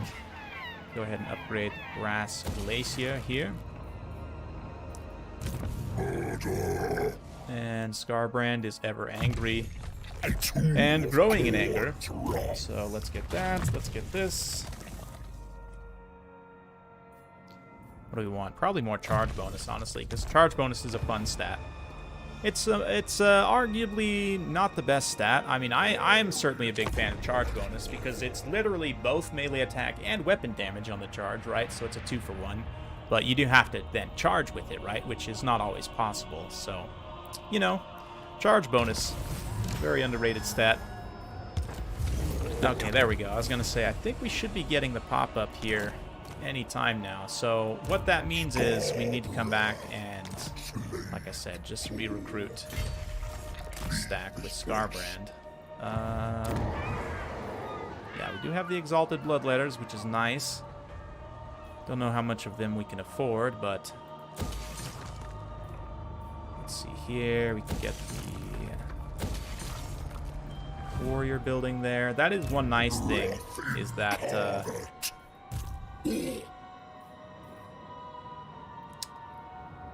where was I going with this?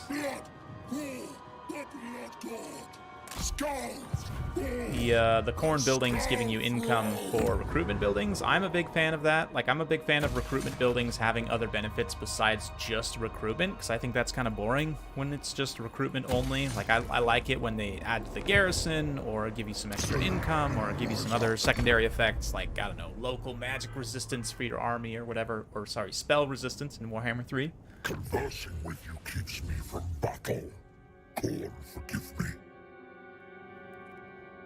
A Skaven, huh? Okay, so interesting. Did you come take the settlement, or did they lose it to a rebellion? I totally wasn't paying attention to what happened here, but no. I mean, I plan on allying with Hell Pit later on, assuming they're still alive when I get to Kislev, but oh no. Oh, demonetized. Okay. So what do you guys think? I think Chastity through Carnage is the way to do it. Slanesh Corruption -4. Alright, Scarby. I crave bloodshed. Let's come in here. And the issue is income, right? Like, yes, these stacks, we do want to try and conquer as much as we can with them before they die out, that's true. But also, they are costing us some upkeep money, so I might come in here and start to combine some of these units. So that will actually help the upkeep, believe it or not. They do count as individual units, and we're not going to be getting any replenishment on them anyway. So, yeah, and Kari will probably come attack us, but that's kind of what I want to happen, honestly. And for this last one on this tech pillar, that +7 bonus versus large for Bloodhounds, I think is what I honestly want. This Sounds of War is pretty good too, but skulls won't really be an issue later on in the campaign, so I'm not really too worried about that right now. Let's go thick-skinned, I think, for Mercy, honestly, with that 100 armor. Alright, Scarby. Let's get you some units. Everything's so expensive. Obey only me, Blood Horde. More chattel for Khorne's horde.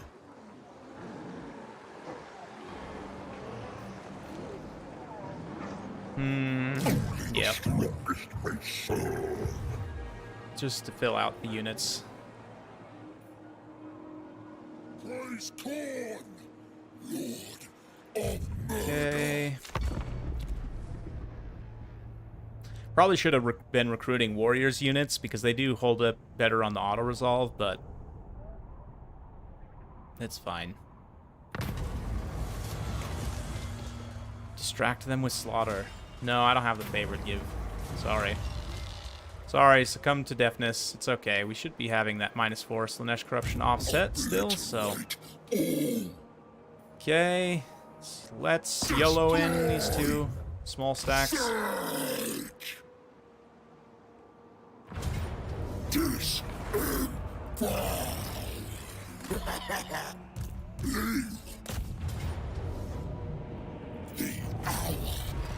Yep, that's fine. It gives us some skulls, even when we lose, and... yeah, I was hoping we could take out Ankari before the first Rift event, but I kind of got held up here. Lost too much stuff. That's fine. We can now come in here and get Nurglings on the cheap because we're in a home province, so that'll help us fill out this stack a little bit faster. And then, yeah, we'll actually have some income on the next turn to come in here, and I think I will get some Warriors for the time being. Cool. Let's do this income from post-battle loot in adjacent provinces, because eventually we will be conquering all of this around it. Yeah, I don't know what exactly happened with that Bridge of Brass. We'll see. If we recolonize it, then I know, obviously, it's not a Skaven settlement. But I think that's... I guess there's another way to check to see if it's a Skaven settlement. The would-be Doom Bowl. Ooh, 1,000 skulls would be nice. Or 888 experience for Scarbrand. We'll just take the skulls.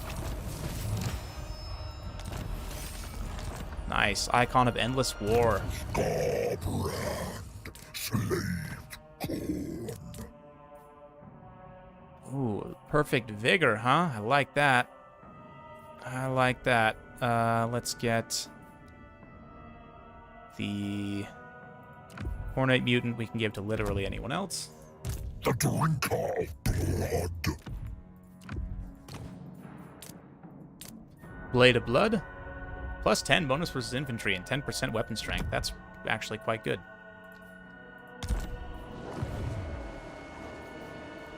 Okay, now Scarb. You ready? Yeah, because the warriors are cheaper to recruit and actually have cheaper upkeep. That's so weird to me. Chattel for Khorne's horde. Yeah, I should have been recruiting them this whole time, to be honest. But, you know, live and learn.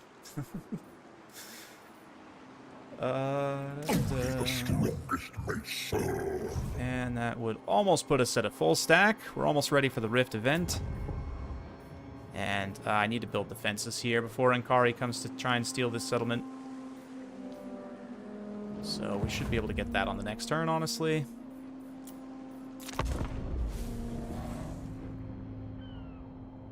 Because with defenses there, I'm not really worried about Ankari coming and taking a walled settlement, necessarily.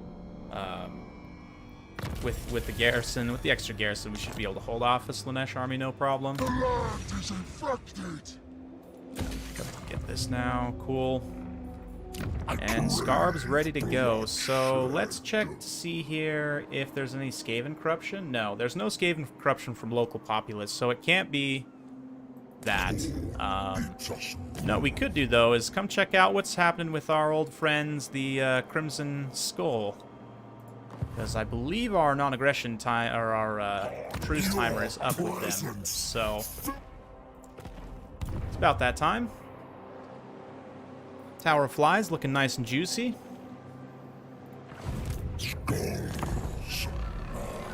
Why do you have Nurglings in my army? It's from my ally, you see. I've allied with the Demon Prince in this campaign. Rather than trying to make him an enemy for the time being, I've chosen to make him an ally, and he had, in the settlement where I have my, yeah, Straunt Destruction, perfect. Even though I don't have gold to build it up right now, which is ideally not great. But yeah, so I'm allied with Khorne, right? Khorne is the Demon Prince in my campaign. If you take a look here, here's Khorne. And in Doomkeep, where I have my outpost, he has Nurgle recruitment buildings. So I can recruit Nurglings and so forth. I think I can get a Beast of Nurgle now, I just saw there. Let's see. Yeah, if I have more allegiance points. So let's try and save up for Beast of Nurgle, because that'd be kind of fun. And,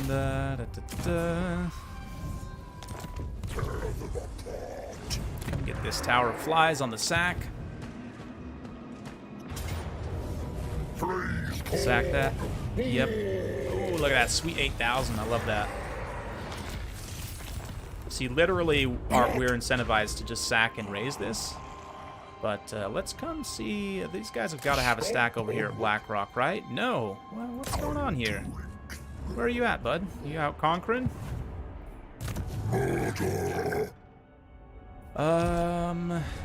What were we gonna do? The drink of blood. I guess we do Flesh Hounds, honestly, because I do think I'm going to keep Flesh Hounds into the late game. Or I won't. Maybe I'll just do Bloodletters only, like Bloodletters and Blood Crushers. I do plan on having like 10 Blood Crushers as the primary force in this army, but we'll go with the Ferocious Hunters. I do like the Hounds, so Flesh Hounds are life. Oops. Is the Demon Prince given a random name if you don't play as him? Yes, that's correct. So the story is that there was this Demon Prince, through some nefarious means, managed to... Not likely. So Be'lakor imprisoned Ursun, the bear god, somehow, in the Forge of Souls. And the Demon Prince bro struck a blow against Ursun, which is causing him to roar, rending the the fabric of reality that holds back the realm of chaos. So now demons are pouring through, and there's this grand game afoot to try and claim these demons' souls, to then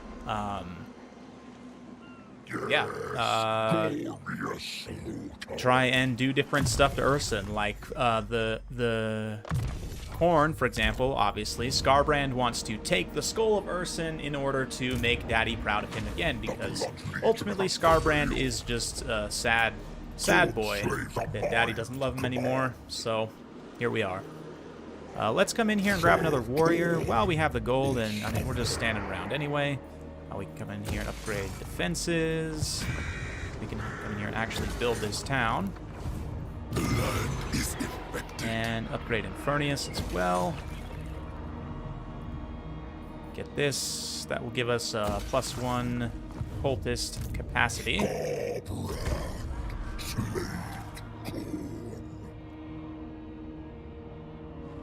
What happens when I gift a settlement?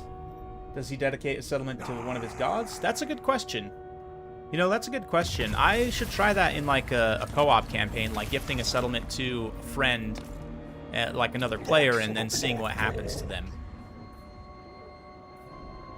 Okay, so we got another Drawn to Destruction here at the Chasm of Torment. That's, again, not necessarily super ideal, because Nikari can just come immediately take that from me, but that's okay. That's okay. Control's doing fine, so let's get Income from all buildings. I like that one. I serve in damnation. There's really no one home? It's kind of disappointing. At last, bloodshed. If I must admit, it is a little disappointing. Oh well, I guess I'll just take all your loot and run. We'll run back and raise the Tower of Flies for skulls. I also forgot to say, oh yeah, skulls for the Skull Throne. Keep forgetting to activate that before I fight a bunch of battles, which is what you're supposed to do, right? Anyway, it's fine. It's fine. What do we need? Do we need 6? Okay, we do need 6 in this previous red line here, so we'll do that. Okay. Mercy, let's get your armor maxed. Okay, Chasm of Torment. Do want to upgrade these low-tier settlements so we can get defenses at them as soon as possible. I'm surprised we haven't resettled this Bridge of Brass yet, just passively. Let's get these upgraded, though. While we have the gold, just upgrade everything. Everything gives us income, so upgrade everything. Research. Let's see what we got here. Plus 40 skulls per turn. Ooh, this one. Perfect Vigor and Unbreakable. That's a really, really strong one. Oh, we gotta get serial killing? Really? Oh, yeah. I should have got that one, probably. Plus 1 unit on Bloodhost creation is pretty strong also. I do want to start getting those. But that one is going to be really strong as we move into the Demon Realms for Skarbrand to have Perfect Vigor, so I definitely want to get that. So right now we have one that gives him like a little bit of a Vigor refresh, but it's not straight up Perfect Vigor. And Unbreakable, which is a big difference.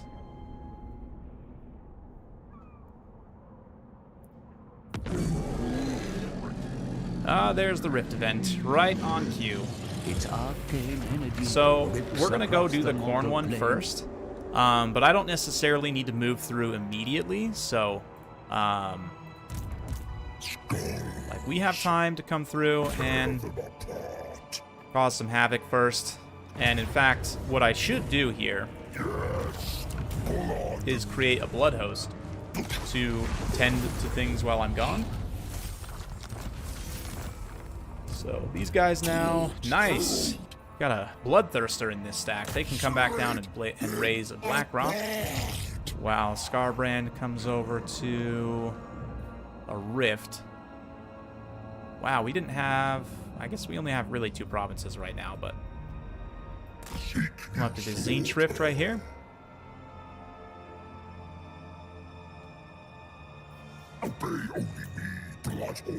And go ahead and fortify so we can come in here. That's right, we need 35. Wow, that is...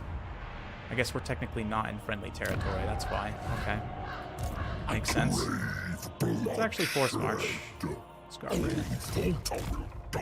Just a little bit here. Okay, get the last one for the doggos. And for you, sir, more training is in order.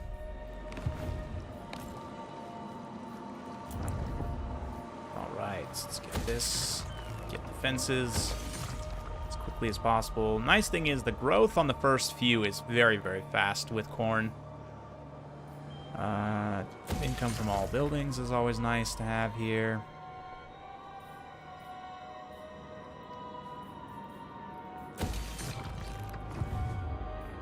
Excellent.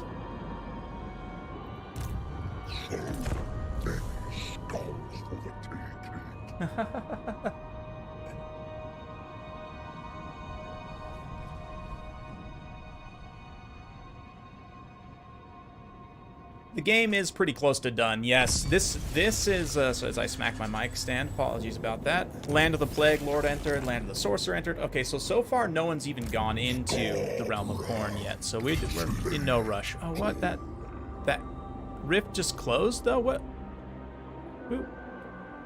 Who's closing my rifts? Why you do this?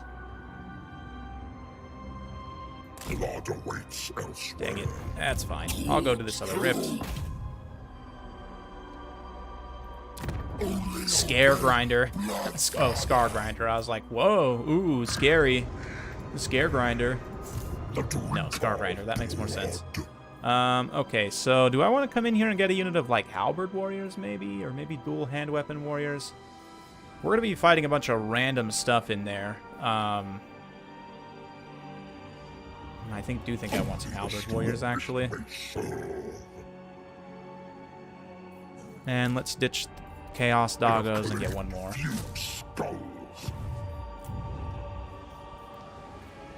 Oh, no, we don't have enough. Dang it. You know, we can cancel that upgrade. I'd rather have the defenses. Just in case Inkari come a-knocking. I don't think he will, but you never know.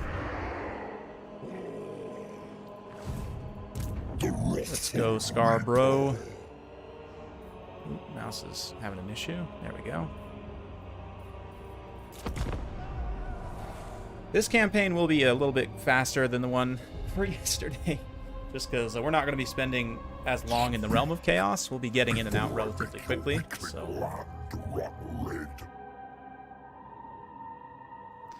No, no, Skaven. No. Just stop it. I'm starting to think maybe there are Skaven in that settlement because we haven't been able to passively resettle it yet, so... Oh, Cult Manifests. Nice. An Ice Viewer.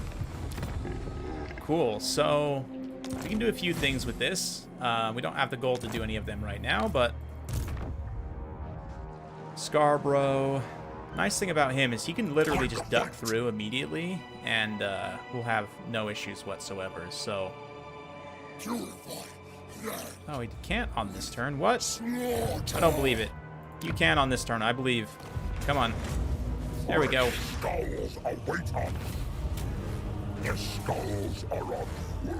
Now you should have enough movement to get through. There we go. Let's go to the Blood God's domain.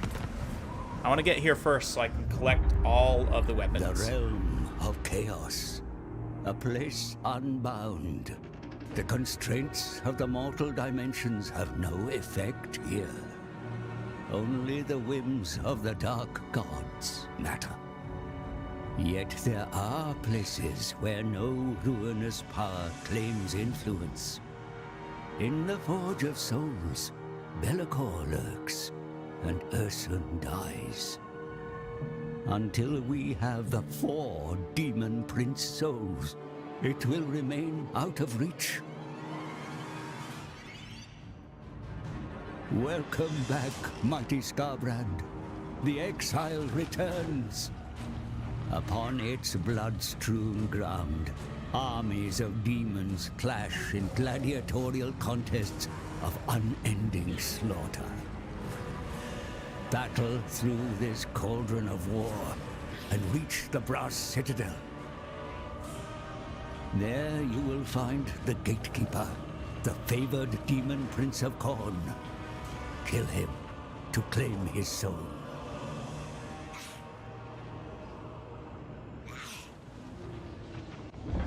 All right.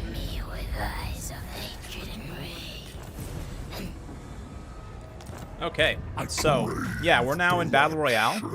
This is Khorne Battle Royale. Basically, you have to kill just stuff until your meter fills up right here, and then you go fight the big battle. So, we'll resume that on this next turn. Skarbrand. The other thing, too, is there's these items. There's 4 items here. Is there 4? Yeah, there's 4 items here. And all of them are exceptionally strong. You can only keep them until you go into the Realm of Chaos on the next Rift event, right? So, but all of them give, like, huge bonuses as well as Khorne Corruption. So, like, they're very beneficial to get as Skarbrand at any point in your campaign. And you want to try and get as many of them as you can. So we're going to go ahead and do that. These guys are going to go ahead and do this. Because, yeah, you know, we could use with some more skulls. So skulls for the skulls room. And that destroys that faction. We can now use this Execution. Stack to come over here and close the rift. Go ahead and recombine units again. Continues. And there we go. Now you know. That's how we're going to do things. Get defenses here at Infernius, just because it's good to have defenses everywhere. I mean, we could go something else, I guess. But, yeah, for the time being, I'm happy with just fortifying. Building up some more structures here to give us income. Northmen grow restless. Northmen grow restless. You don't say. You don't say. Okay. Cutting it a little bit close, but we should get plenty of income with Skarbrand on the next turn. Which increased mobility there. And unfortunately, I don't have all my rights active. If you have these two specifically, the Call of Battle and the Eternal War both available, you could probably do this in one turn. And I'm sure someone will at some point, but my priority, instead of doing this in one turn, is just to get all of the items. So...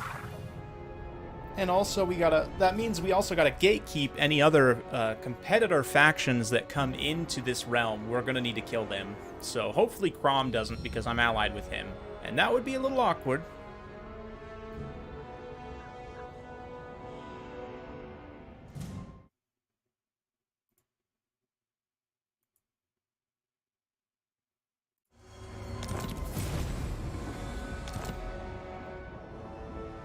The wrathful Reaper. Okay. Let's come over here and get a Madri Ironbark. This is a tree stack, so no problems easily cutting through them. Let's go ahead and just take the favor, because these will give us automatic full replenishment, so... Nice. Scars, Kraken Killer, yes. 250 AP, unbreakable, another replenishment regeneration effect, plus 20 melee attack, 10 Khorne Corruption in the local province. So that's excellent.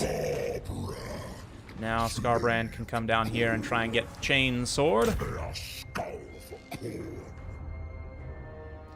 And we could honestly force march just a tad here. Make sure we don't get in range of them, but... because this stack is not necessarily super scary. Doing this first, especially because these stacks you have to fight are all relatively small, so it's easy to get all 4 weapons. But now he's got Scars, Kraken Killer. We're actually probably going to need to recruit another character to give all these weapons to.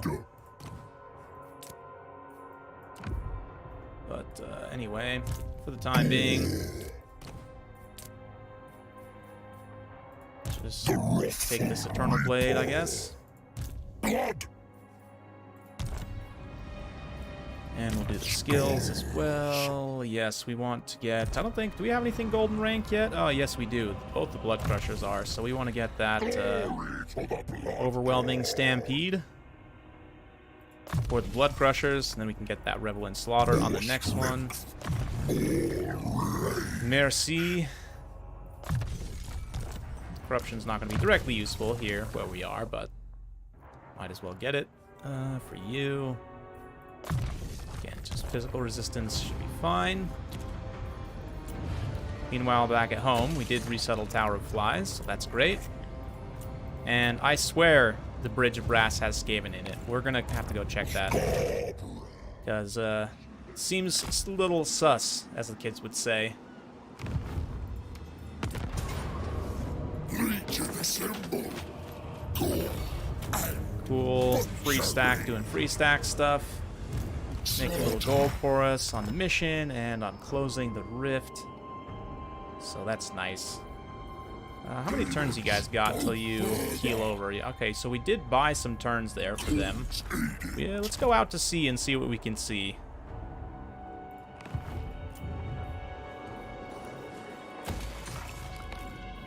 Probably just the bottom of the sea, but we'll see.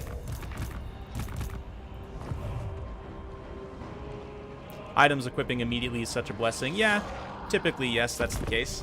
And just the whole item interface now is like 100 times better. Like, I can't even tell you how much less time it takes to sort through your items, assign them to characters.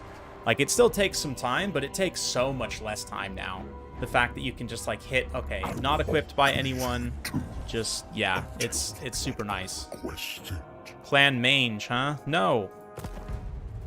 I know your tricks, Clan Mange. Can't fool me.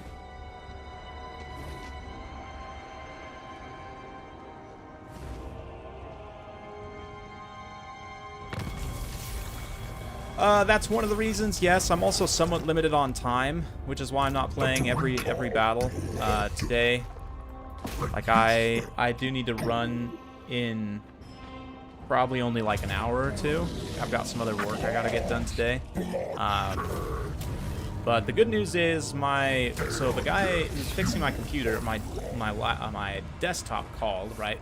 And I guess my graphics card still is under warranty, which is good. So we're gonna RMA that and see if we can get a replacement. Okay, I need to make sure I switch.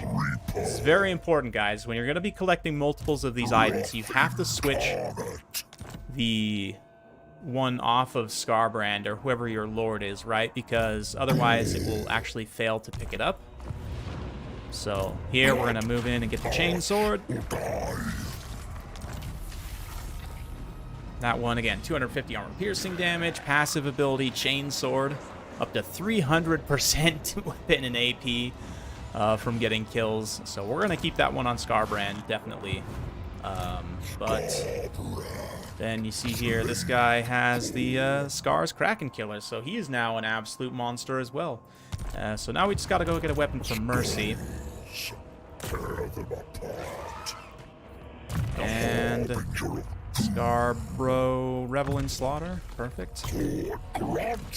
Perfect.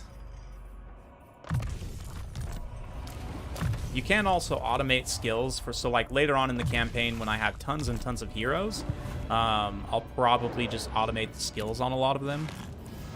The skill cap is also up to 50 now. I think for lords. It might be lower for heroes. I actually don't remember, but cool. Let's get this one for the extra corruption and infrastructure projects. Do this and this.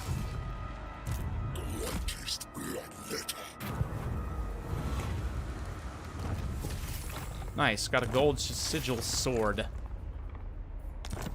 out of that, which is arguably kind of useless, but whatever. I guess just heading up this way.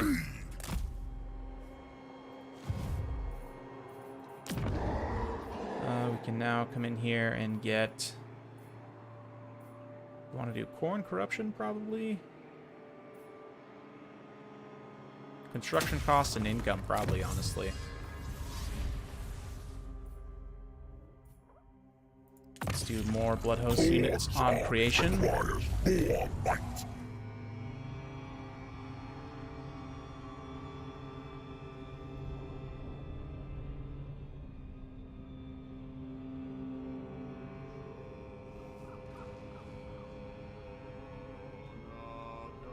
Nurgle will be coming next week. Yes.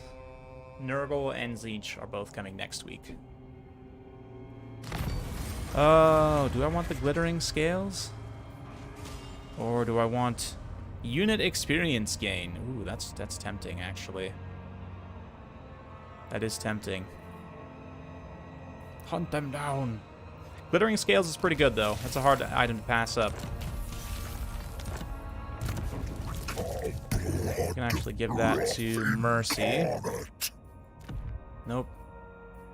Glittering scales for you. Silver and steel for Galbrax. Put him up to 120 armor.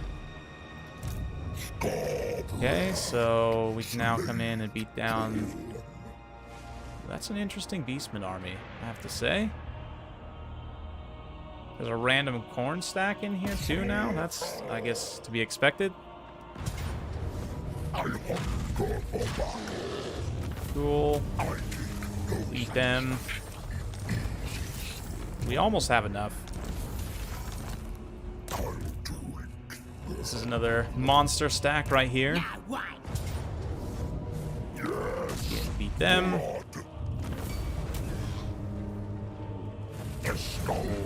Excellent. And we have enough to even come beat these guys too. Or we could alternately move out of their campaign movement range by coming like up here.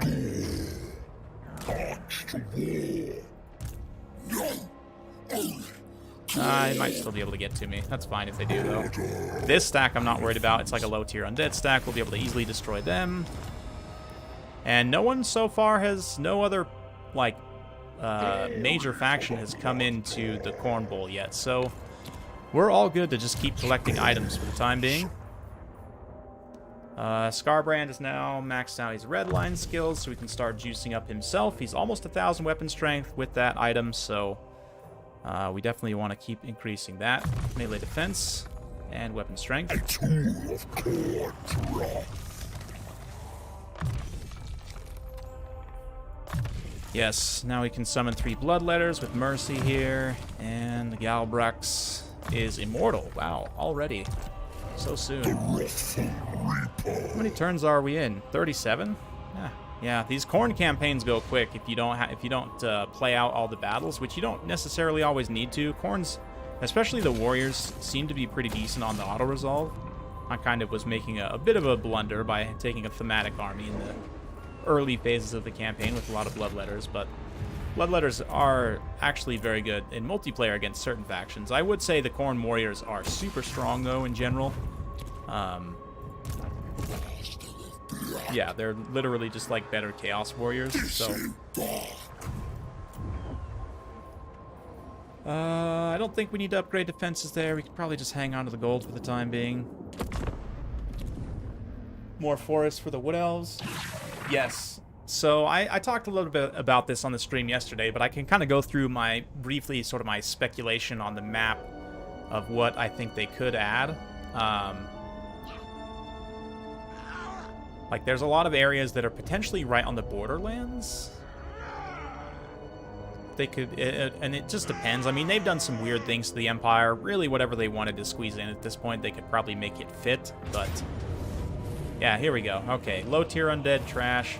Oh, I was going to look at the crumbling thing. That's my bad, guys. Totally forgot about that. Oh, well.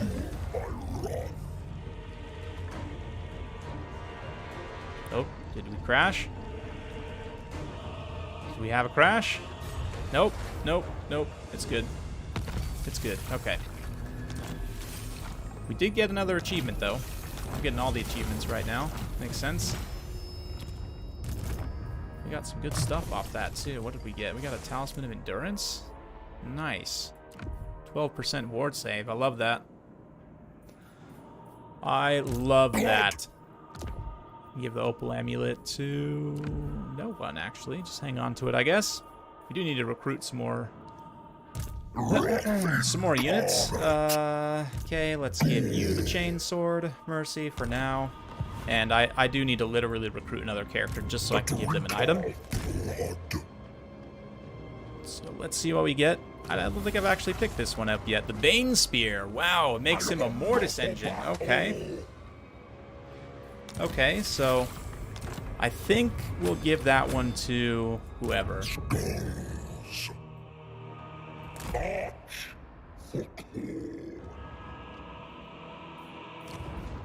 Let's see. It should give us some money. Yeah, let's upgrade Blackrock here. Get more skulls going there. And here. Let's get at least one recruitment building. Here. We can only ever get heralds, so herald it is. And +2 leadership is not too bad. Probably make this guy kind of a warrior-focused dude. Let's grab some warriors. And then I'll probably give him the Bane Spear, honestly. I don't know. I really want that Mortis engine.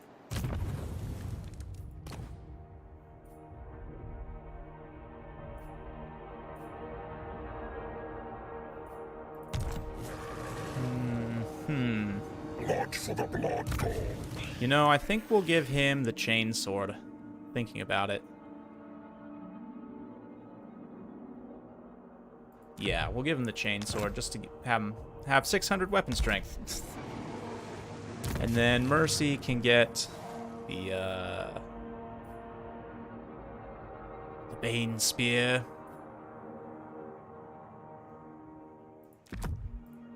And then Scarbrand is open and available for the next turn. And it's nice too, yeah, items equip in one turn, you don't have to wait. It's so nice, so much better. You can equip instantly, right? Instead of having to wait, which I never really understood. But do we want any other kind of resistances on this guy right now? I don't think so. We're not fighting any magic anytime soon, so... Cool.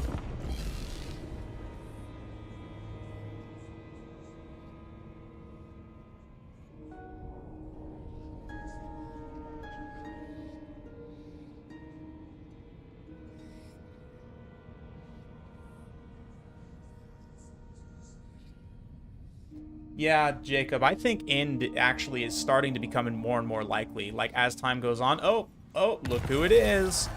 Look who it is. Someone came to party. Oh, hello, greasy boy. Who wants to watch me fight some ogres? Ooh, that would be a bloody battle, too. Let's go get this item first, and then I'll fight him. Just to really stack things in my favor. This one I haven't got. Ooh, a hard snare. What? Okay, alright, that's fine. Killian's Soul Netter. Wow. And this stack needs to just go away, I think. I honestly might just disband them because I can't afford them anymore. Yep, I know. Terror of Wurtbad? Really? Are you kidding me? Gorthir? Terror of Wurtbad? What kind of a name is that? Terror of Wurtbad? I'm sorry. Should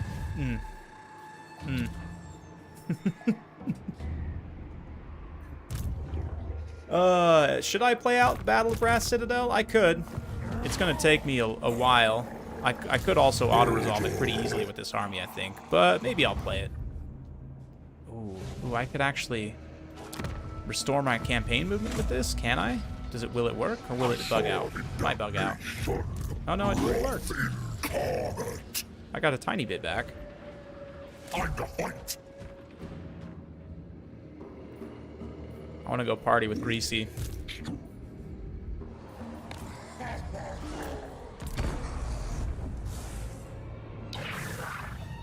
Oh yeah, so I do think there's already space for them to put Bretonia on the map, like, pretty easily, right?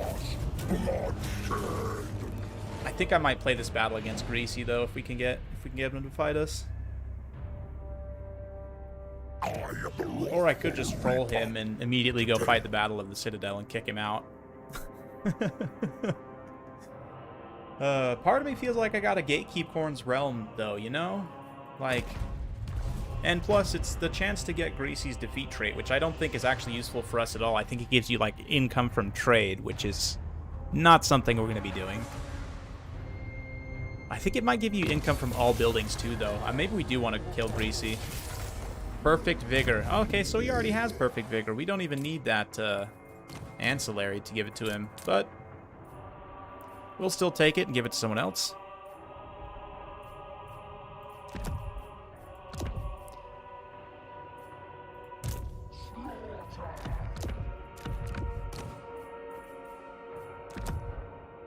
Nope, definitely the chainsword.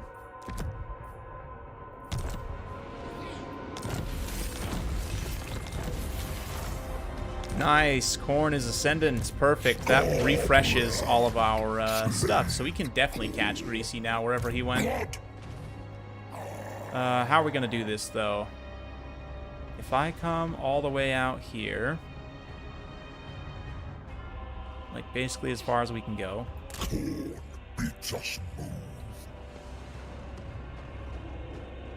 Okay.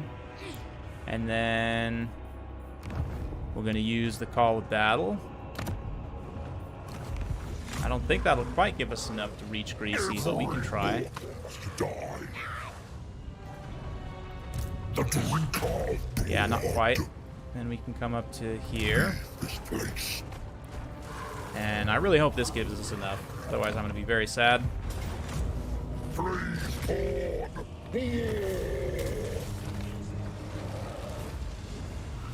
And, yes. More than enough, actually. Wow, okay. Easy. This'll do. Alright, Greasy. I'm sorry, but you made a bad decision. Strength rank 19. Oof. Okay. I'm going to fight this one. Oh, I forgot to assign my banner. Whoops. That's okay.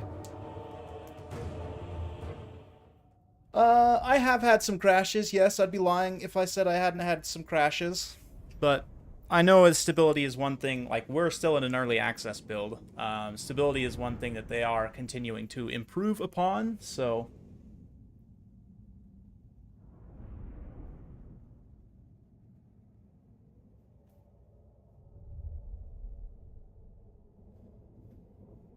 Oh, Greasy. Greasy, Greasy. I'm so glad that we can't take advantage of this. And I don't think he can either. That's okay.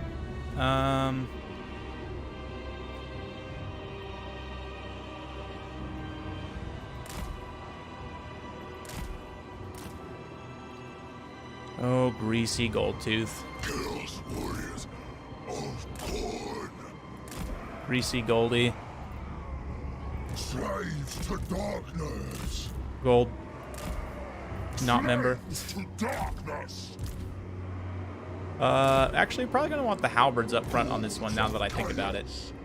This is ogres we're fighting, right? Armies of the Yeah, we'll lead with the halberds this time. Exalted's on the flanks. Regular Bloodletter in the center. Scarby goes on one. And of course, who could forget the Nurglings?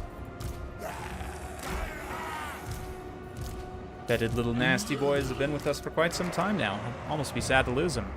I won't be, but almost would be. Cultist of the blood. Okay, so Cultist is going to act as the number 3 slot.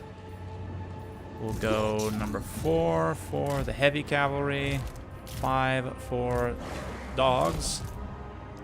And they're going to come just immediately attack with Scarbrand. You know what, actually, yeah, we'll have you guys come over here. I'm not too worried about this flank. If we can just move up with this cliff to kind of secure us. And you will just be a part of the infantry line. Congratulations.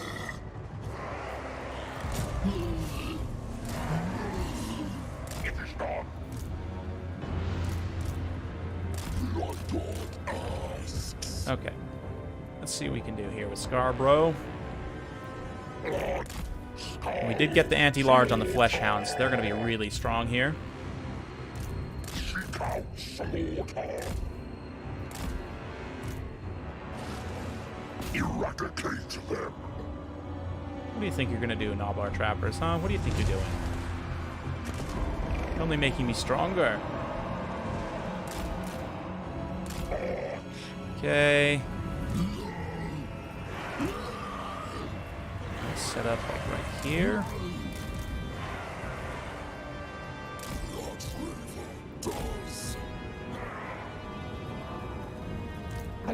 Actually, I think I'm going to just come attack the flank with Scarbrand, try and roll things up. And we'll let Mercy and Blood Reaper support in the center.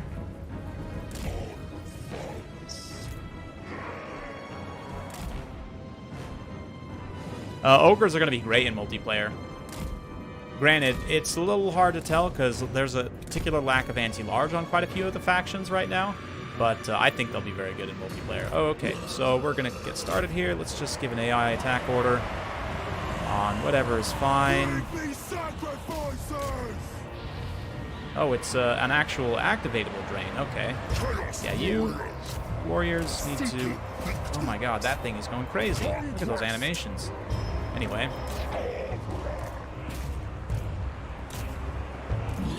Let's get the Blood Reapers charging in. You, sir, need to activate this. Start to summon some bloodletters also. Let's summon another bloodletter here just to interrupt this charge. Starbrand's gonna charge in. Get a little bit of this here. Freeze those iron guts. And then we can start to roll up. Perfect. Okay, how are things going over here? Looks fine. We are crumping those ogres real good. Halberds are going to be super strong here. Let's get a rear charge with Reapers.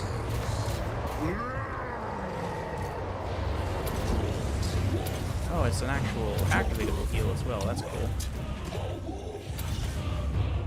Make all those guys enraged. Let's get an attack buff right here on everything. Just refresh the AI attack order right here. We'll have you go after Greasy. Scarbrand also should probably come over and kill Greasy. But, okay. Hounds all of a sudden kind of turning against us, so let's pull away. Okay. Blood Reapers, let's charge them. Yeah, we just completely wrecked them in the center here. Greasy's getting destroyed by Mercy, as to be expected. I mean, he has 700 weapon strength. Yeah, these Khorne items make my characters ridiculously overpowered. Like, Scarbrand has 1,000 weapon strength right now. I mean, what am I supposed to do with that information? You know what I mean? Like...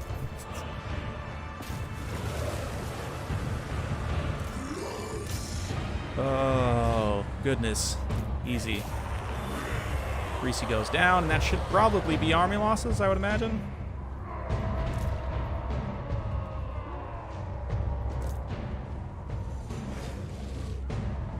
Oh yeah, no problem. No problem. Greasis just gets absolutely wrecked by Khorne. Yeah, I haven't played Khorne versus Ogres yet, but I'd imagine this is a matchup where... Or no, I did play Khorne versus Ogres, that's right.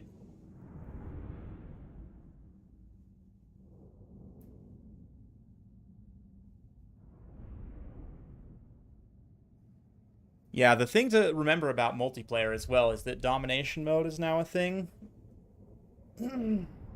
Which means that certain strategies won't work. Like if you're trying to kite, like you have to actually occupy points in order to win. So it kind of changes the dynamic a little bit. Like you definitely still can play mobile with a lot of mobile missile units, but it's just tricky to try and capture points that way. Let's see though, what do we got? I'll probably take the replenishment.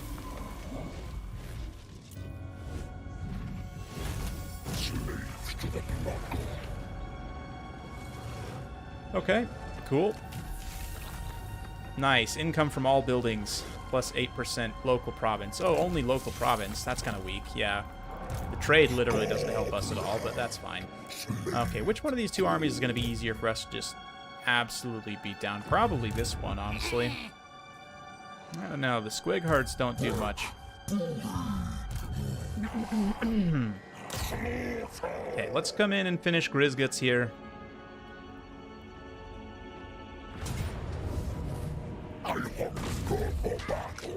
And replenish.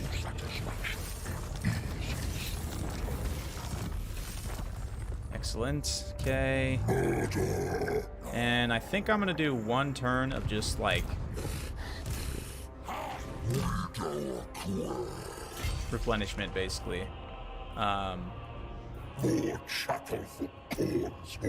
Maybe a couple turns of replenishment because I'm pretty low right now. Not that it would matter. I mean, I could literally solo this with my heroes. So, you know what? Maybe we'll just go do that, honestly.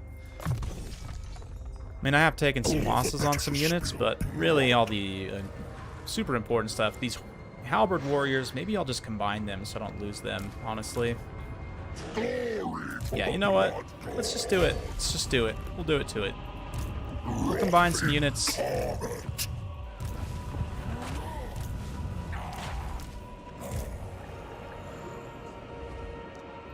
And we'll go get them. I mean, we could pull in some allies, right? Some more Nurgle allies. Oh no, we can't. We literally can't while we're in here. Okay, that's fine. I mean, I could just recruit more warriors, I guess, right? In one turn? I could, yeah. You know what? Actually, let's do it. No. Because the thing is, if I recruit more troops now, then they'll at least get the experience of doing the battle. But at the same time, do I just want to do it and get out of there so I can go not have to pay for the global recruitment? That's also probably true. Let's just go do the battle. No rest. Yes, I agree.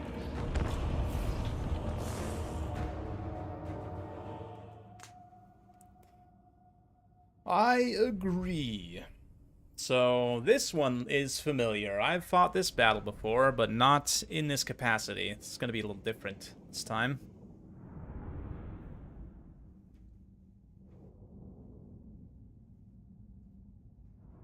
That's Beastman heard as a Skaven abomination. Yep. It is quite a strange beast. It's like the really disgusting beast. They have like cryptors too. The Brass Citadel, the keep of the Blood God, home of the Skull Throne. The Citadel is guarded by 888 bloodthirsters, but we need only breach its outer defenses to draw out the Gatekeeper. Start at the ruined fort, defeat its garrison, and capture the Icon of Ruin. This will give you a foothold and grant us supplies to reinforce for the struggle ahead. There are 2 other icons you will need to capture, and so dominate the battle.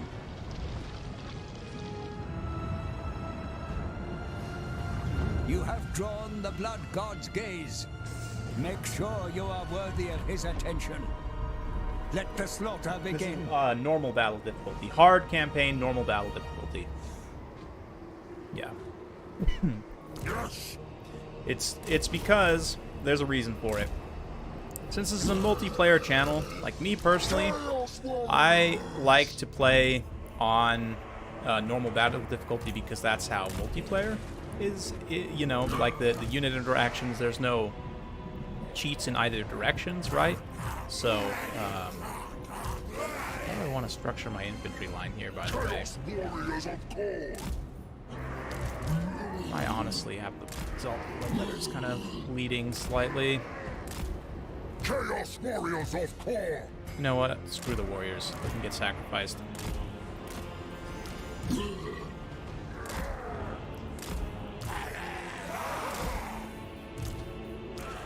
There we go. That's a big infantry box. Anyway, what was I saying? Yeah. Anyway, multiplayer. Also, people who are watching this channel are watching it primarily for multiplayer, typically, right? So I want to also give them an impression. Even though these are campaign battles, there's text, there's, experience that is going to modify things significantly. At the same time, it will sort of give you an impression as to how certain units could perform in certain scenarios, right? Especially if it's like a garrison army that doesn't have any experience, or, some other situations where units might be a little more reflective of what you would see in multiplayer. It's just more likely to be the case playing on normal battle difficulty. And then hard campaign difficulty is, not too intense. It's just enough to give some challenge without making it too much of a drag to play on screen. On stream. It is our purpose. I go for.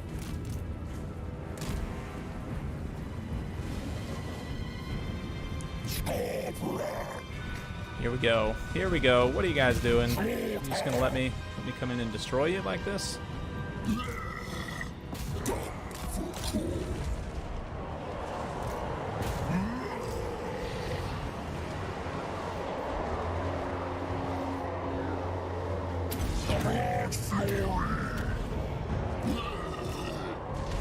You, sir, can come in and pop this.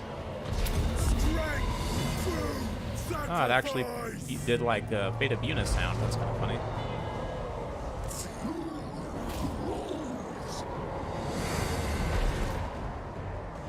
Oh, hi, doggos.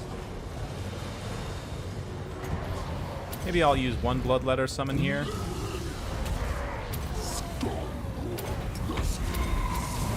Protest of the Blood God!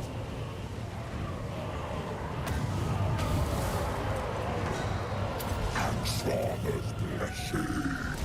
did take some damage on those Blood Reapers, probably more than we should have, but that's okay. We can always unsummon them, right?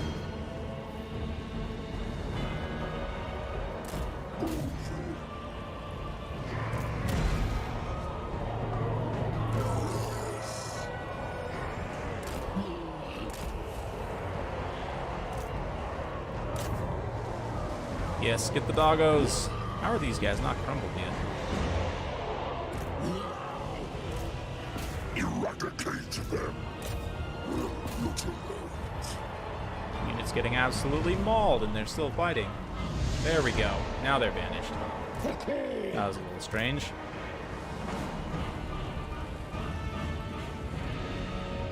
Okay, now we fast forward through the capture. Cool. Now we can start building towers. Because we are going to want to build towers. We're also going to want to bring in reinforcements. So let me... Hang on. Let me see what I can do here.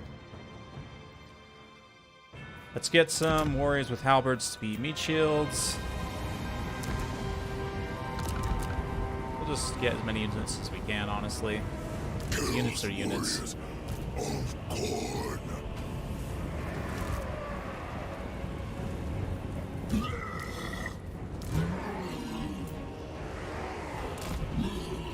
There's some kind of graphical bug happening. I apologize. Something's flickering horribly on the screen.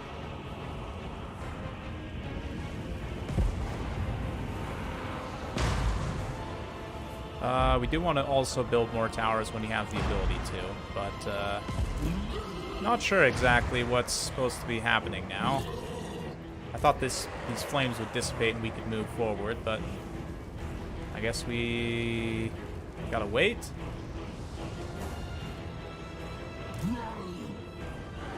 We just defend here, I guess. Oh, yeah, I guess. That makes sense. Okay. Let's prepare to defend. It's been a while since I've done one of these survival battles, guys.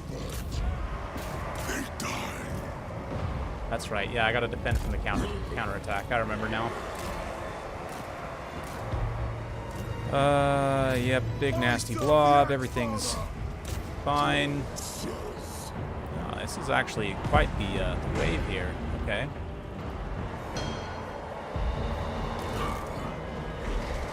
Oh my goodness, no. Okay.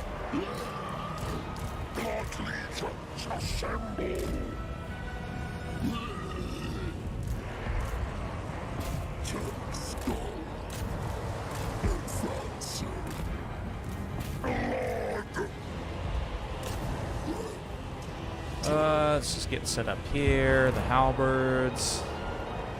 Do they have any large coming? They do have some large coming here. Let's get you guys set up there and there.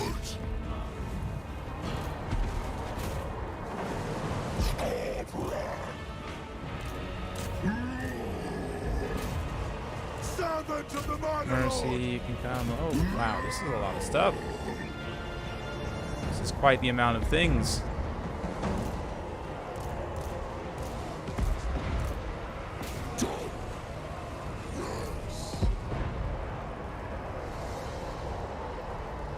Excellent. Yes, we can get another relay we drain there. Probably just burn that a little early, but that's okay. Screen with some of these reinforcements.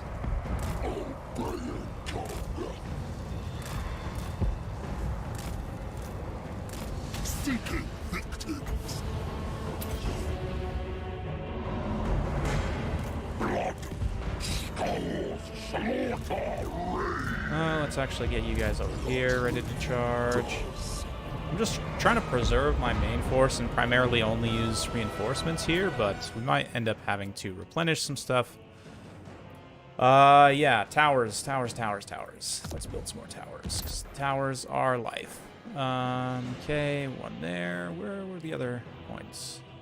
Oh yeah, there's one way over here.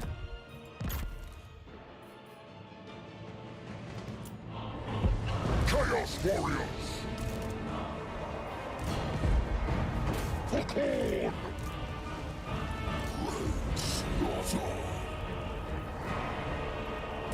Go ahead and charge in the flank right there. You guys also charge in the Scarborough.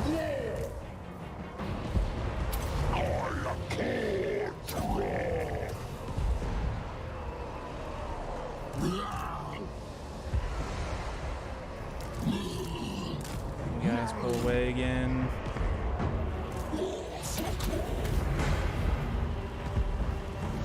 Keep forgetting to use that on the timing push, but that's okay.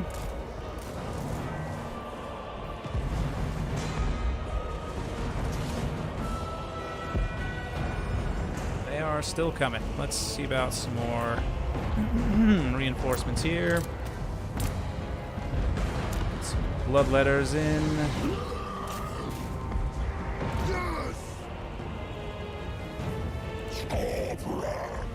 Kind of just let our heroes and then the reinforcements take this for most of it. Oof, those towers are going to be doing some friendly fire, that's for sure. We almost have enough for another tower too, right there. Another full skull cannon tower, which is definitely what we want to be summoning in.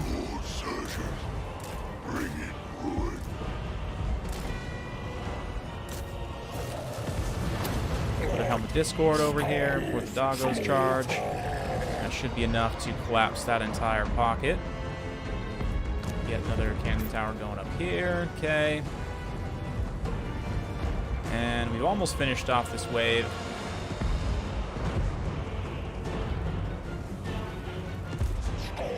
Now I'm actually going to ungroup you guys, the reinforcements, and I'll group you guys on 6, just so I can manage you separately, but let's get you two coming in here.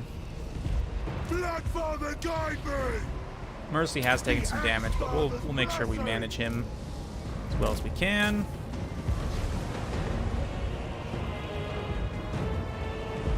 Everything looking good there, there, okay, let's go.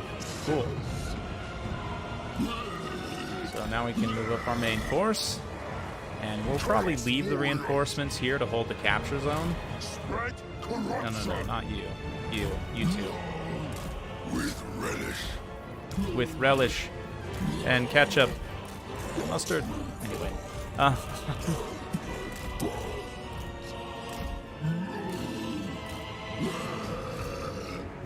Okay, let's get everyone else moving up.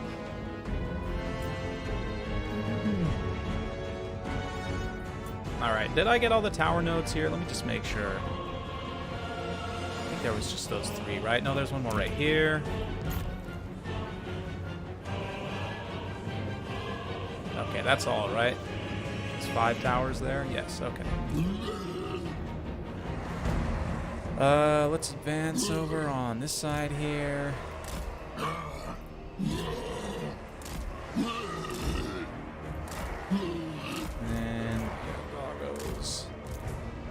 Reaper, Mercy, everyone.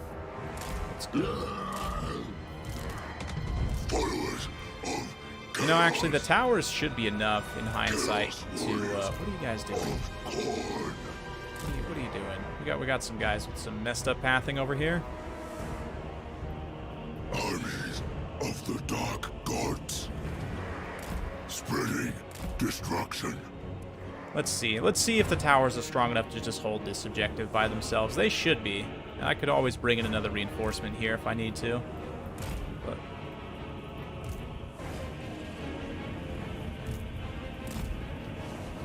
okay, Scarbrand, just move in, start attacking. It begins. Same for this guy with his little self-heal. Why would you not go that way? Very confusing. Anyway.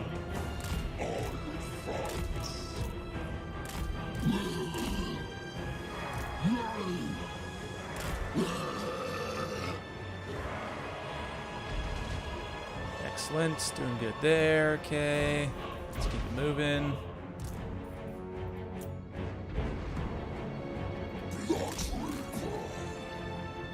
Blood, wolf, and almost got everyone all together over here. Power of the wolf. just go pop a big old charge down in here. This guy's got this AoE buff that we want to make sure we hit on everyone. And then come in here, drop this, Scarbrand, this. Pop all the things. You guys just hold still.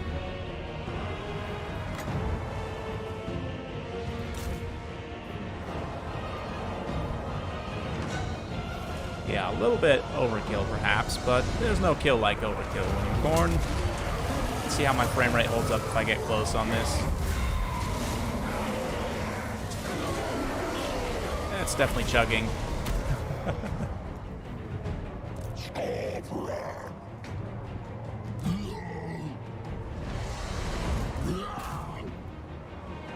Not the Nurglings.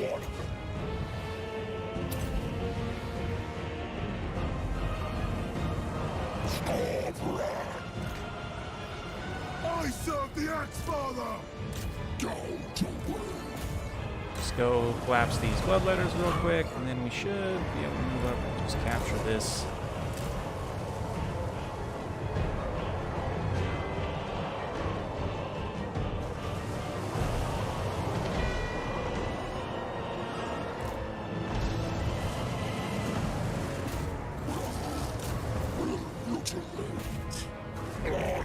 Oh, I forgot I actually have a breath attack with Scarbrand. I haven't used any of those yet.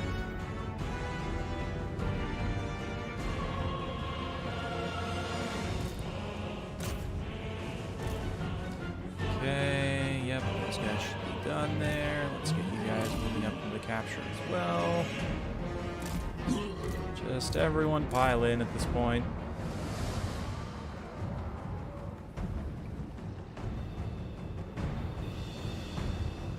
Far nothing.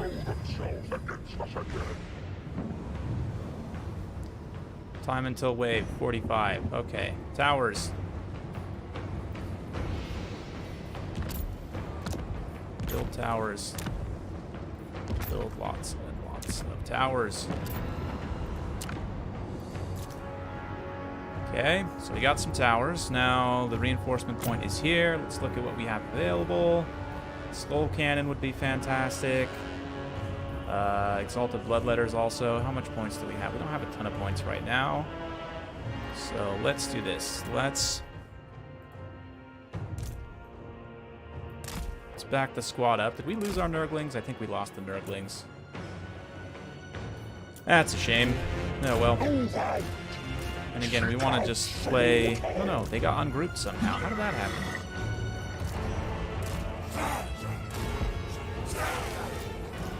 Okay.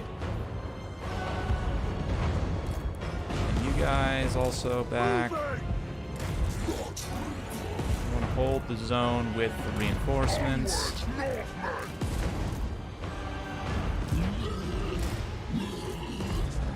You guys also pull back.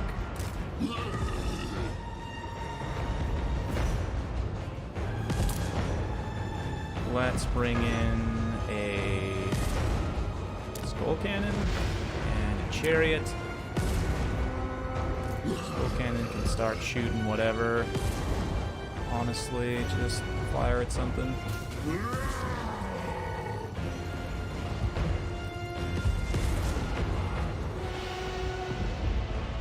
Slaves to darkness! Northern barbarians. Khorne demands movement. Okay, towers are online. We got towers online there. Cool. The towers are a big help for sure. Definitely want to make sure we stay on the towers. Got some more bloodletters coming back also.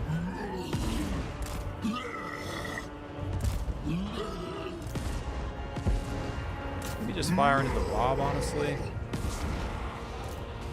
Yeah, they are going to get through my Blood Reapers. That's fine. I say it's fine. They're actually going to end up doing some friendly fire. It's kind of not fine, to be honest. Yeah. Oh, the friendly fire. Oh, make it stop. Hordes of chaos! Yes, halberd reinforcements. I promise. You guys will be valued. Promise. Servants of the Definitely Mother Lord! well valued. Sacrifice them! Use breath attack here on one of these guys, I guess. Probably should use it on something, huh?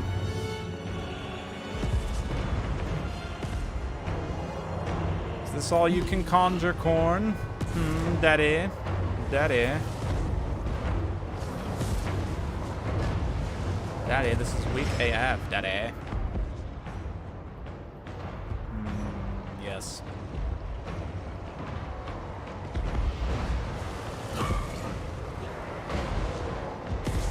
Man. You guys are really attacking my exalted bloodletters. Wow, they are just all piling into this back area, huh? All going after my stuff. Okay, Scarborough. Everyone.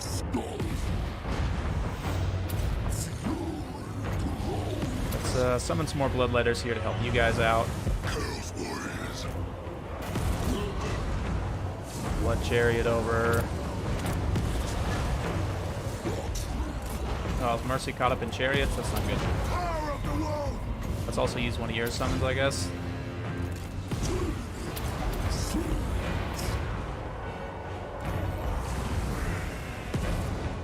Oh, Nurglings. Protect the Nurglings at all costs.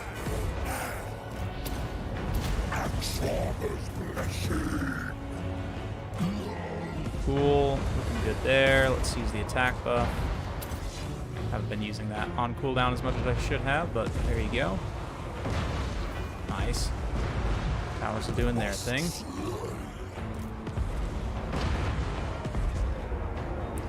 Almost finished off this wave over here. Scarbrand, just an absolute monster. No surprises.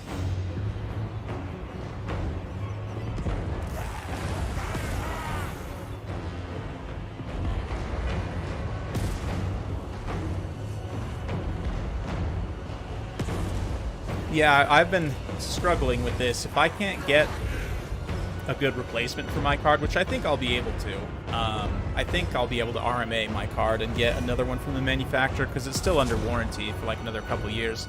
But if that's not the case, then I am going to have to probably get a pre-built just because literally I was looking at this the other day with my laptop. It's cheaper in many cases to buy a pre-built than it is to buy an individual graphics card, which would be the component that I need to replace, right? So, what are we doing? We're just letting the Skull Cannon solo this by itself?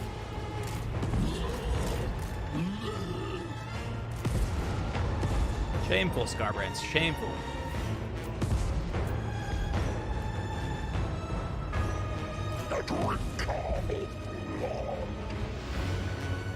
Just absolutely shameful. And they are being banished. They're unstable. There we go. Okay. Now we can move on to the final zone. Oh, everyone turn around quick.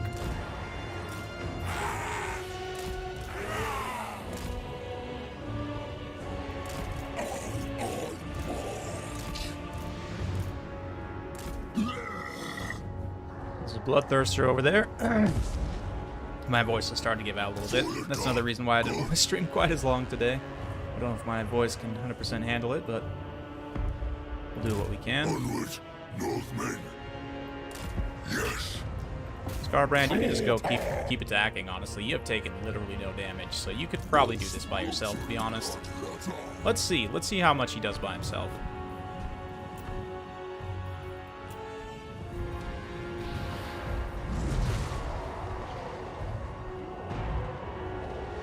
I mean, the Skull Cannon's technically helping a little bit right now, but the towers are, I guess.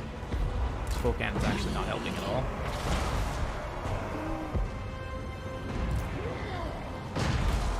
Oh, there's the Bloodthirster. That's right. You got a peer opponent, kind of. All right, don't move. Don't move, buddy.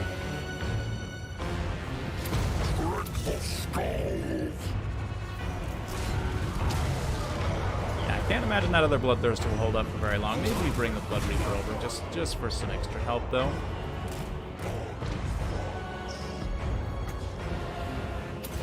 Oh, what? He just VTOL'd up in the air? That's not fair. That's not fair at all. Cheat. I call cheat. Yes. Yeah, Scarbrand's doing fine, though.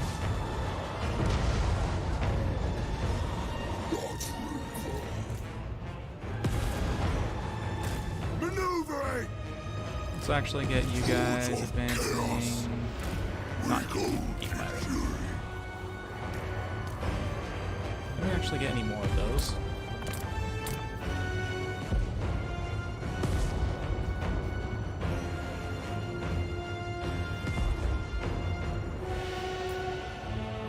I think I'll just hold off for now, and we'll see what reinforcements we can bring in on this final one.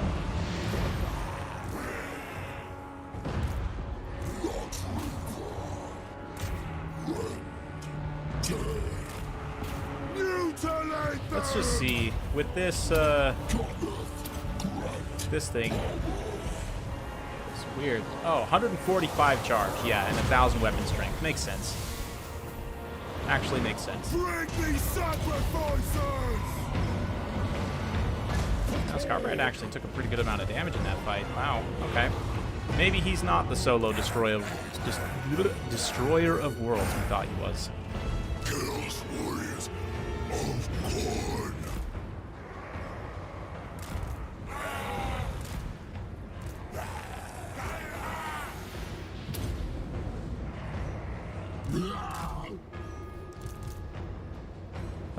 Anyway, regardless, we can now construct more pylons.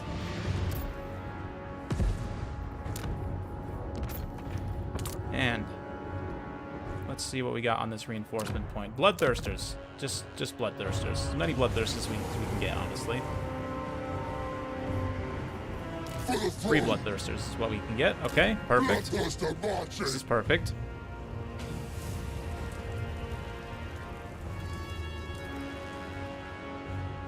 We can also get a soul grinder. Yes, awesome.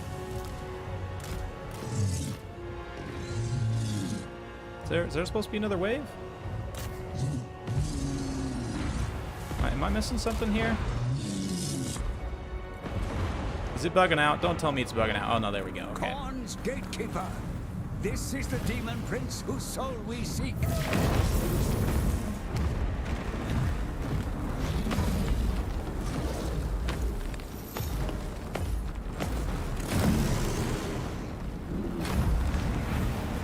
Yeah, if you run Warhammer 2 with no issues, you'll be able to run this game, definitely. I mean, it is seemingly somewhat more demanding, but not, like, very much more demanding.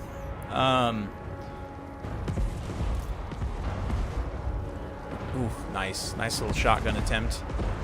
The Skull Taker's decree.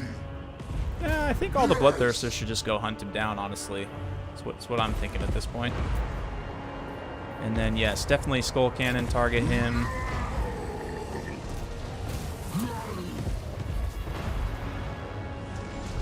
Scarbrand, you can come get underneath him. You can come over here, and now never. And now or never, rather. You can use your summon here. Bloodbro, you can also get in here. I'm not quite underneath him. Need to get the Helm of Discord on him. Oh, he might try and charge me. Hold still. Hold still. Yes, we got him. Definitely not a fair fight, but that's okay.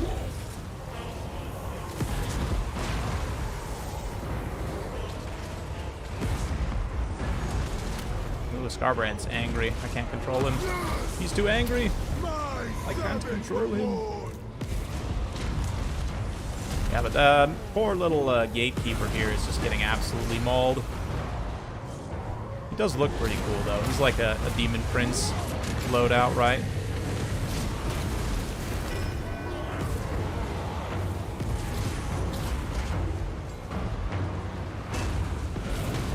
And he's running. Oh boy, he's running. He's trying to get away. He's dying. Oh, he's out of there. Probably very soon.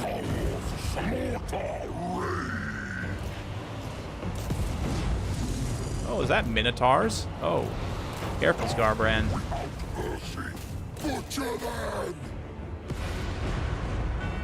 When I say careful, what I actually mean is rear charge hounds. Rear charge anti-large hounds, probably. That would probably be good. Demon Prince, Shmeeman Prince. That guy was easy.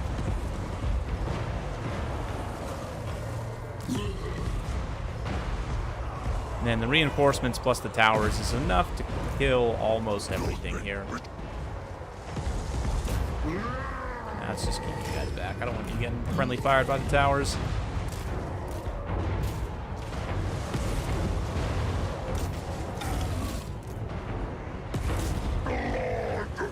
If Khorne commands, my savage duty.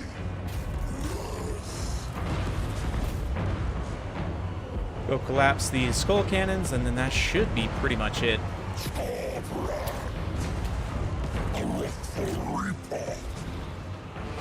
Come on, Scarborough, get an attack. There we go. Like half its HP in one attack. That's what I'm talking about.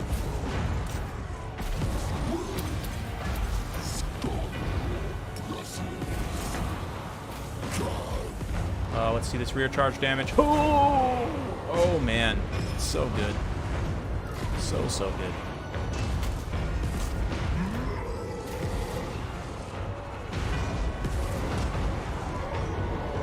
And there you go. This is why, I mean, these battles are definitely fun, don't get me wrong.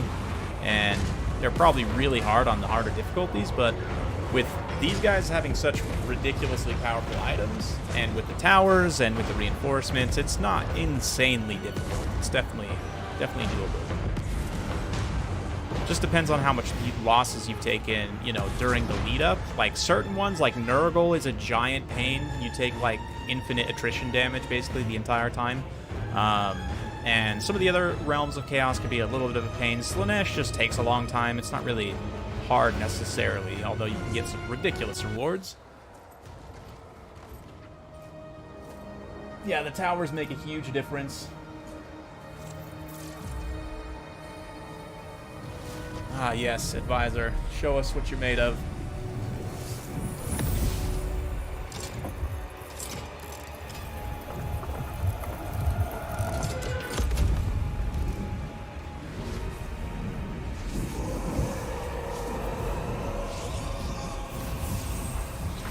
Ooh, the frames drop super hard during this cutscene. They do seem a bit grindy, though, yeah. So, like, I don't know. A lot of the time, I'll auto-resolve them, unless I'm feeling a particular... Like, I'll probably play through each of them once, at least, right? And this one I had played before in the preview way back last year.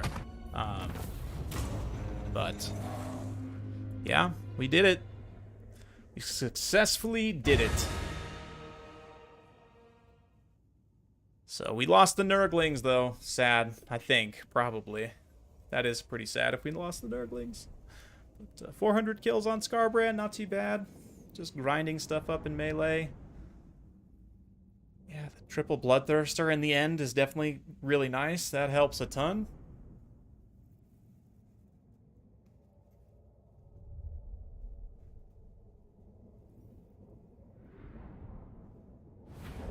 The book is Dovahkiin. Not the Nurglings, no. Oh well. Part of me wants to take the skulls, but that's also quite a bit of favor. Yeah, I think I'll go with the skulls, actually. You know, that's a lot of skulls right there. So.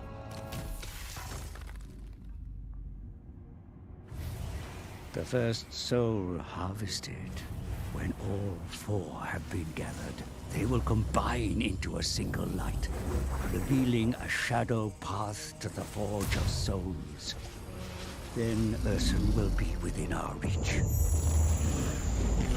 But what's this? The tome consumes the soul's energy, reaching across time, revealing secrets.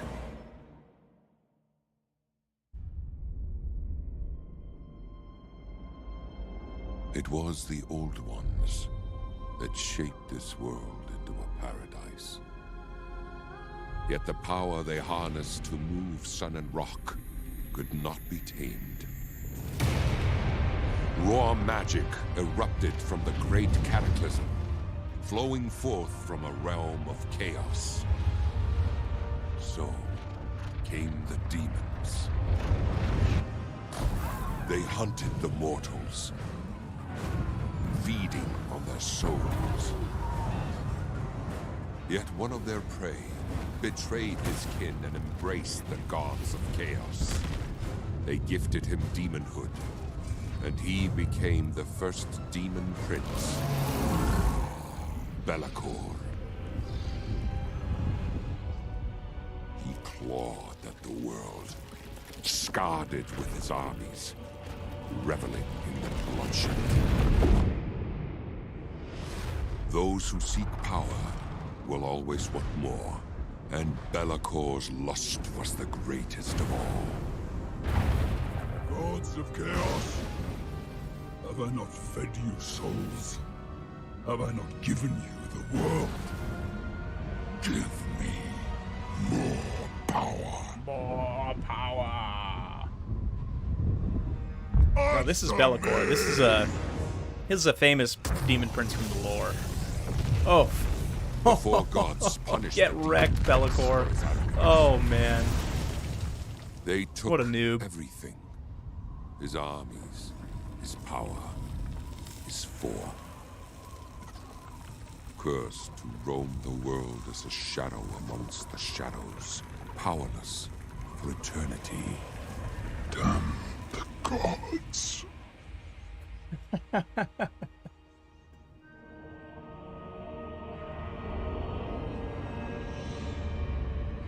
Be'lakor has spent millennia planning his revenge on the Chaos Gods. What a twisted scheme has his dark mind constructed. Be'lakor is big bad. We Alright, Scarborough. We're back. Back in black. Let's go hit that sack. Yeah, let him know that you're here to hit him in the sack. Okay, so we do want to get also more cultists, so let's get the cultist building going here. And speaking of cultists, we do have another slot for cultist here. I like that Strider and speed, so we'll get Glubnir Bludheim. Cultist of the Blood God. That's another great name. Cool. Cool. And now we've got a huge power spike while we have these items active, so Skarbrand is going to immediately set to work recruiting some units, and then we're going to go off and try and like finish off Inkari and just do as much damage as we possibly can during this time. So to that effect, I'm just going to come in here and get some exalted bloodletters, I think.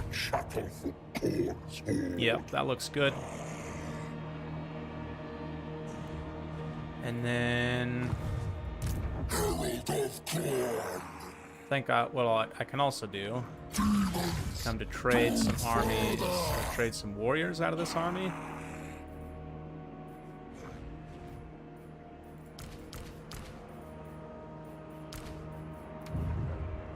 Since the Terror of Workbad is going to be my warrior pro. Can also get a couple more hounds here, just to kind of fill this out for the time being. And then want this guy to come down and join First, we praise Axfather. Golthier's army, the Terror of Workbad.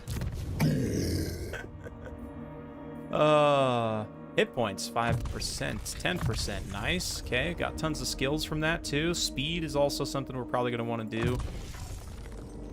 Yeah, let's do speed. Fueled by rage, nice. If he gets below 50% HP, he gets a weapon damage buff, which is not wildly useful, but it is there.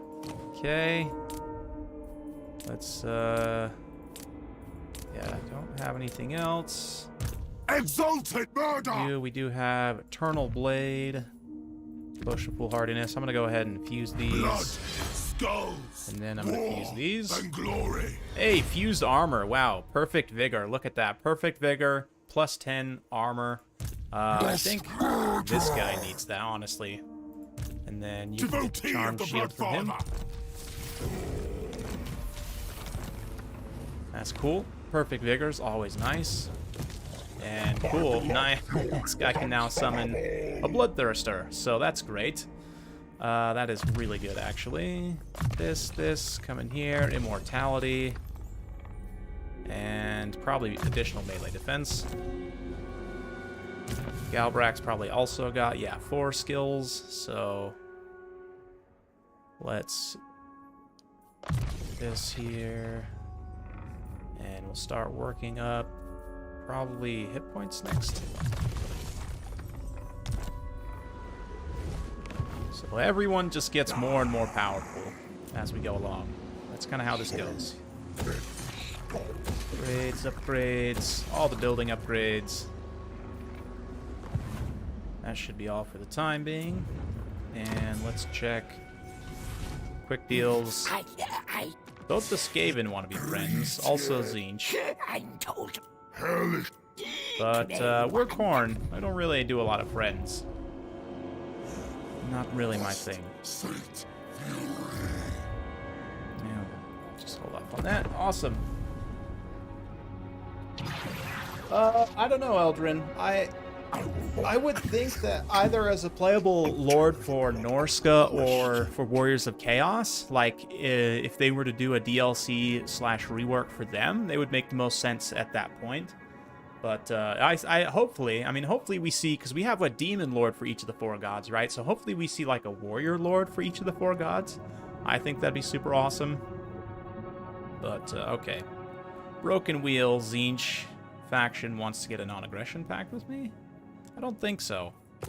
I don't, again, I don't really do friends. Me and Crom are cool, but no one else. Khorne's awesome. Khorne is so fun. Like, if you want to do a world conquest, Khorne is by far the fastest. Because, like, here, we're building up some pretty powerful armies, right? And then I'm going to be able to just go and just nuke settlements and raise blood hosts like crazy. Let's go see what's going on with this pillar, with this bridge of brass, because this settlement seems hella sus. Like, something's happening there for sure. I just can't put my finger on it. So we'll get some doggos, just get some cheap stuff in this army, because this army's going to get pretty expensive.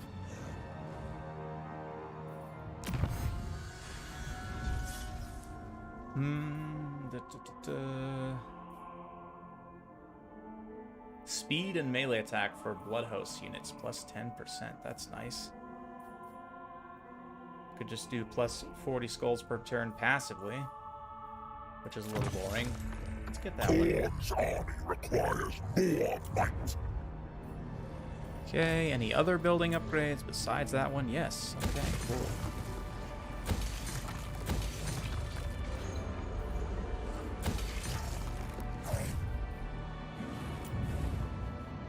And I don't think we'll need to upgrade this anytime soon, so let's save the cash. Generate the Wolf Father! I know, Calabrese, right?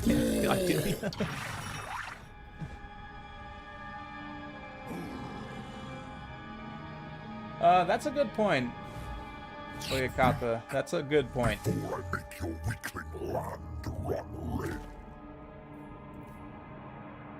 Ah, Skaven, be gone. No, I'm pretty sure that you're camping those ruins right there, because I haven't been able to recolonize them. I'm not seeing Skaven populace, at least last time I checked. Let's check again. There's no Skaven Corruption, so I don't know what's going on. We're just not resettling this one for whatever reason. Ah, I knew it! I knew it! There is Skaven there. Ha ha. Of course there is. They must not have actually built a settlement, though, because there's nothing there. Anyway.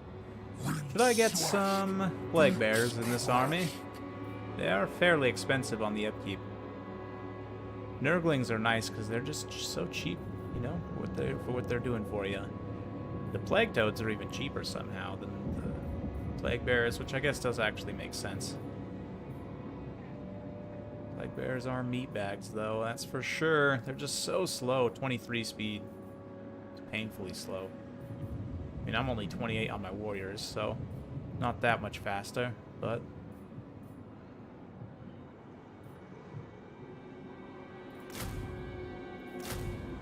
Oh, one of each. Why not? Why not both?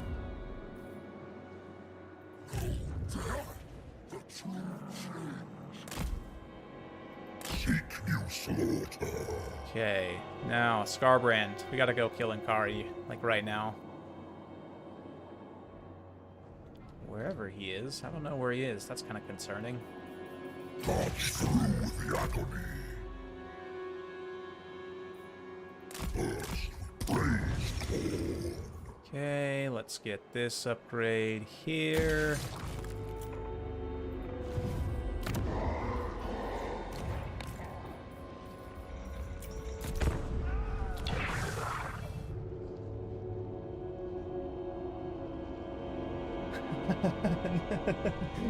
Yes, yes, waste of time.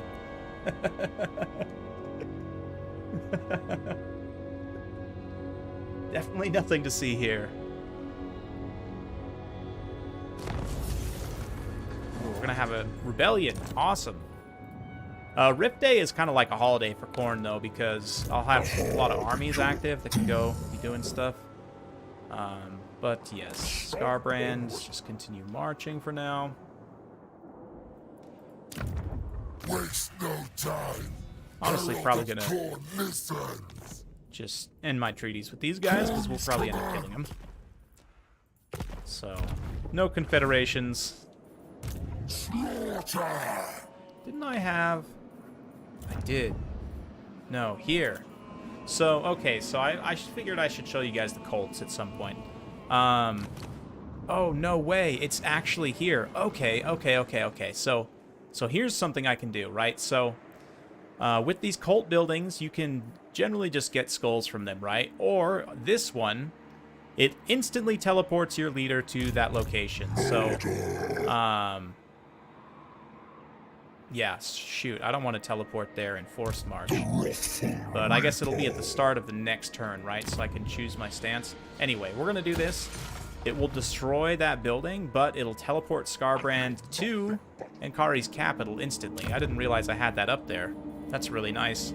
The Colts are amazing, and I have one over here, too. So if push comes to shove, if, like, Greasus is getting too crazy, or it might just be a decent, if, like, yeah... to go after Kugath, I might actually do this, is to teleport over here and then just go attack Kugath immediately. Yeah, we'll save that information for later.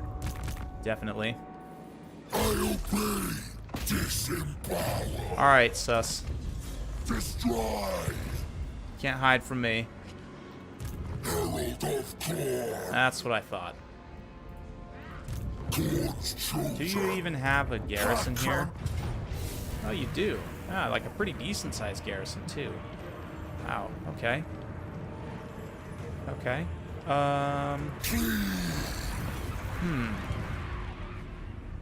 If I auto-resolve this... Not skies. Ah, you know what I can do? Skulls for the Skull Throne. And also, blood for the Blood God. Yes, there we go. A little bit of reinforcements. Can get in range of them. My ruin. Stay ruin. No resettle ruin.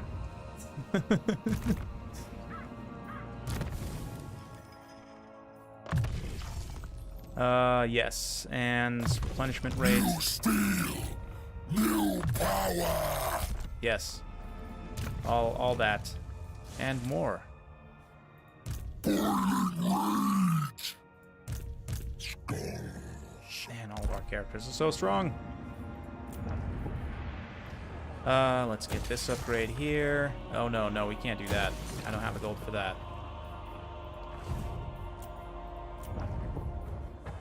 That's fine. Imminent Rebellion's fine.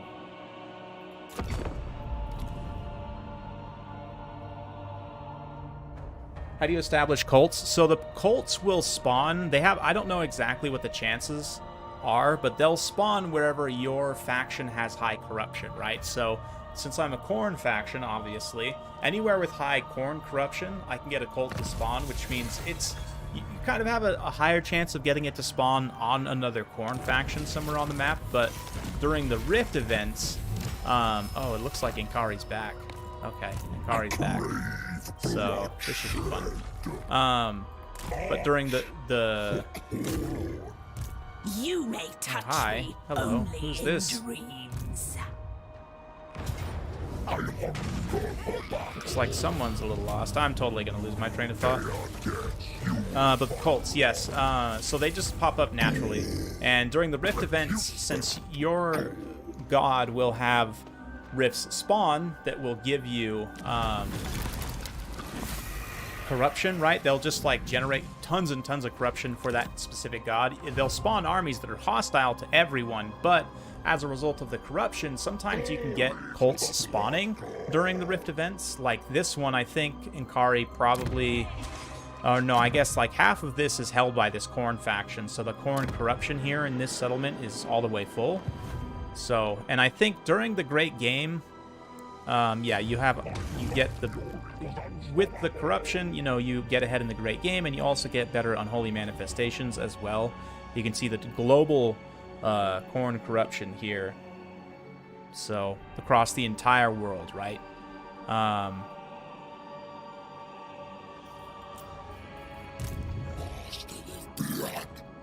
Oh, they just resettled it immediately. That's hilarious. See, this is why we bring in reinforcements. Skulls for the skull. Excellent. Excellent. Thank you for feeding me more free skulls. Herald of Khorne. And Mr. Terror of Workbad can come back here and recruit some more units. Oh, did we lose? No way. Did we lose our cultist right there? Oh, he was wounded on the last turn end. Okay. I was like, no way he died in battle and I didn't notice. Because that would definitely happen. I would definitely not notice. Okay, let's... get some... You know what? You guys. And then let's get some more halberds and some dual weapons. We'll just get a nice grab bag of warriors for that stack. And you guys...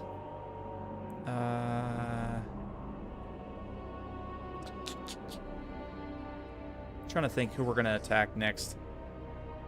I don't know, actually. What are you doing? What's that guy doing over there, huh? Well, there's a skull pile. We can go pick that up. Maybe we'll go attack the Forest of Decay over here. Sacred Executioner! And a little junk marauder stack right here. How long until that cult is actually finished? Oh, it's under siege. Are you kidding me?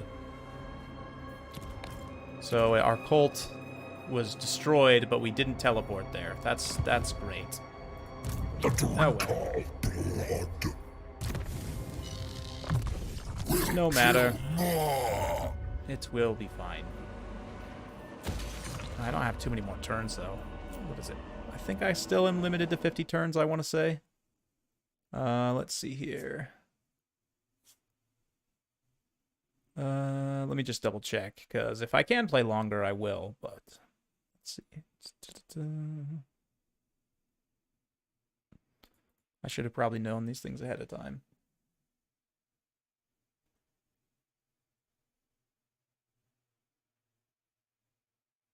Yeah, still 50 turns. Okay. That's fine.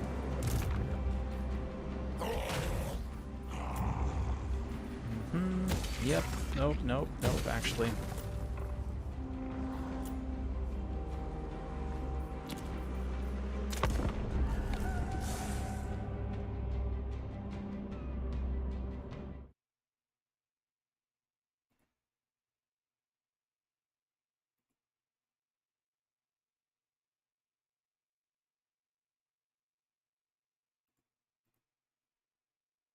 Okay. Why do I never upgrade the Capitol building?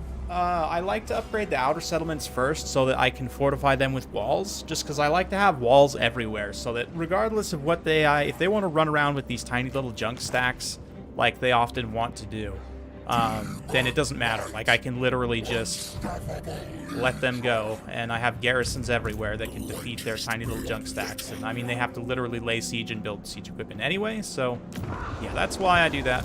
If you're wondering.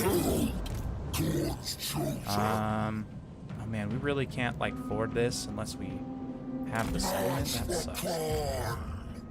Give me them skulls. And let's see if this Zinch bro tries to resettle this, which would be very dumb.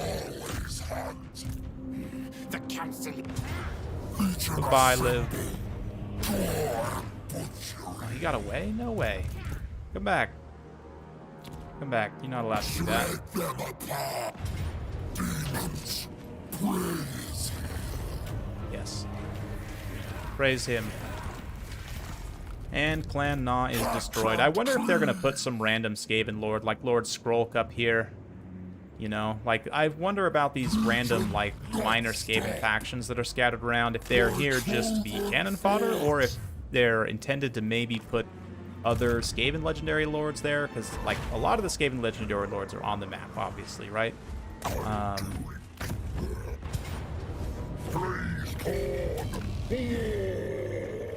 at that sack. Innovation is sensation.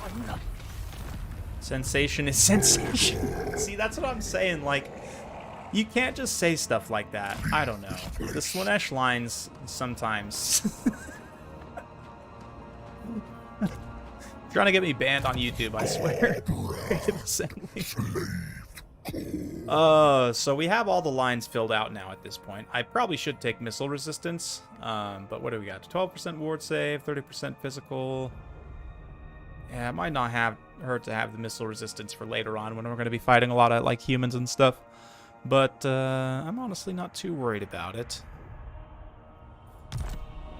We do have some golden rank blood letters, so maybe I should get this for them. Get some extra physical resistance and such. Yes, for you.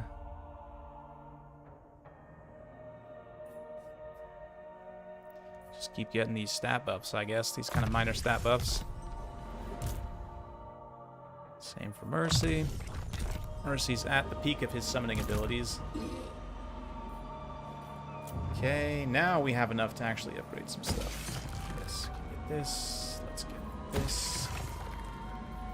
Recruitment buildings, giving you income is the best design. It's one thing that makes Skaven awesome. It's definitely something that makes Khorne awesome, for sure. For sure. We could get skull cannons and the chariots here if we wanted, honestly. That would just buy us in at 60 income straight away.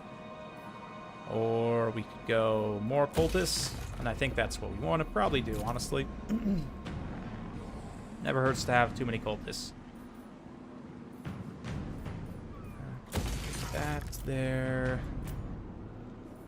Here we go.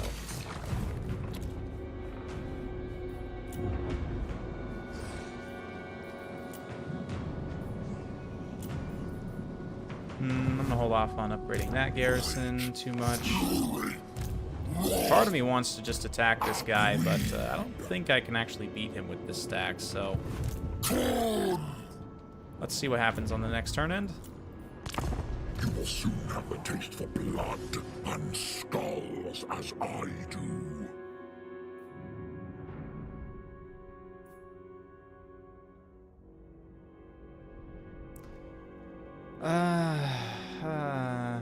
Against who? Scalings? Yeah, but you really got to make me a better offer than that, sir.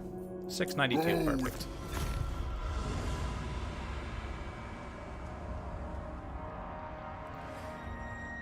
What's the diplomatic penalties to Slaanesh? Oh, you start out at war with Inkari.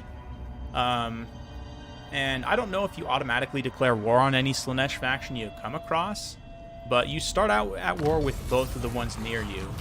And most of the other Slaanesh factions across the map tend not to last very long, for whatever reason. I don't know, maybe they don't do very well on the AI auto-resolves against each other, but hey, we finally got this place up and running. We did get literally 3 plagues there. How? How? That is just... That's actually kind of impressive. There are 3 plagues in this settlement at the same time. All going to last 5 turns. None of them actually are particularly harmful to me, other than the Nurgle Corruption is not ideal, but that's fine. That's great. Okay, now we can actually cross the river, though, also. And this way. recruit some more stuff. Let's pull in some more nerdlings.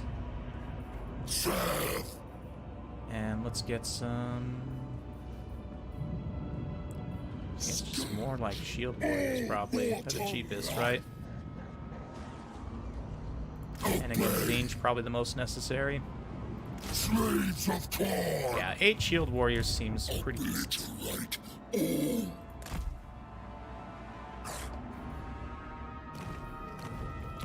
Good enough. Oh, now we're on to the next pillar for Tex. Khorne's gift, meh. Vanguard for Fleshhounds is nice. More Bloodletter summons. Skull Throne cost also decrease. We get replenishment specifically for Bloodletters and Exalted Bloodletters, which is nice. We don't have any Minotaurs yet, so that one's useless. 50% fire resistance for Blood Crushers will be useful later on, but not particularly right now. If we have to fight a lot of Tzeentch, that is going to be quite useful. I think I'll do this dogfighting. Vanguard deployment for Fleshhounds. That's nice. That's a nice tech. Hello. Palace of Princes.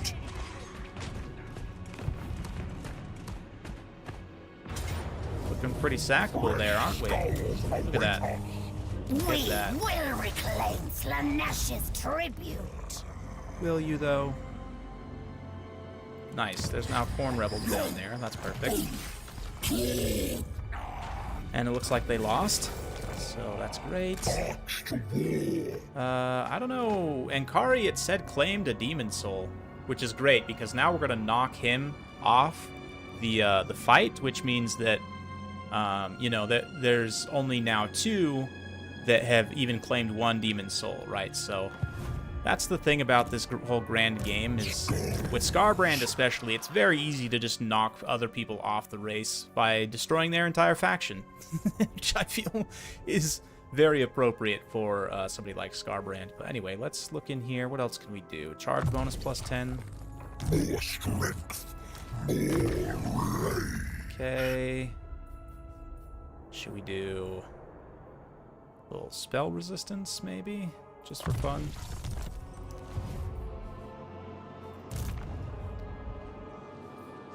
Cool. Now we check the buildings after that sack income. I think we actually can justify doing these now because we just have plenty of extra cash. Oh, commandment. Whoops. Here, yes.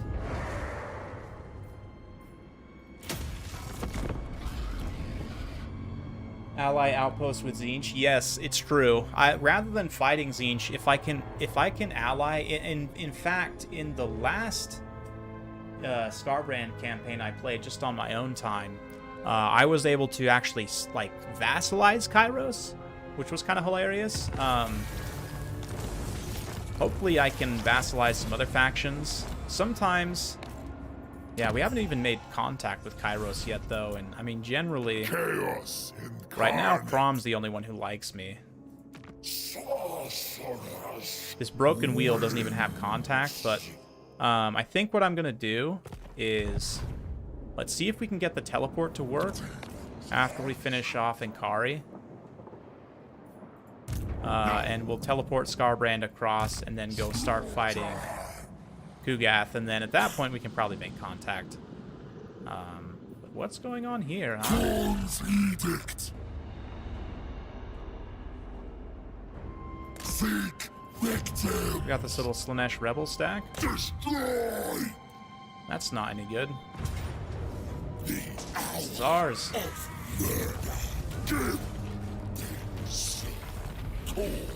Lustful. What a name. Very, very descriptive.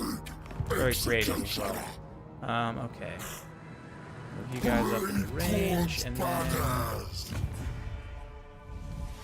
Yeah, these guys, though, they're cannon fodder.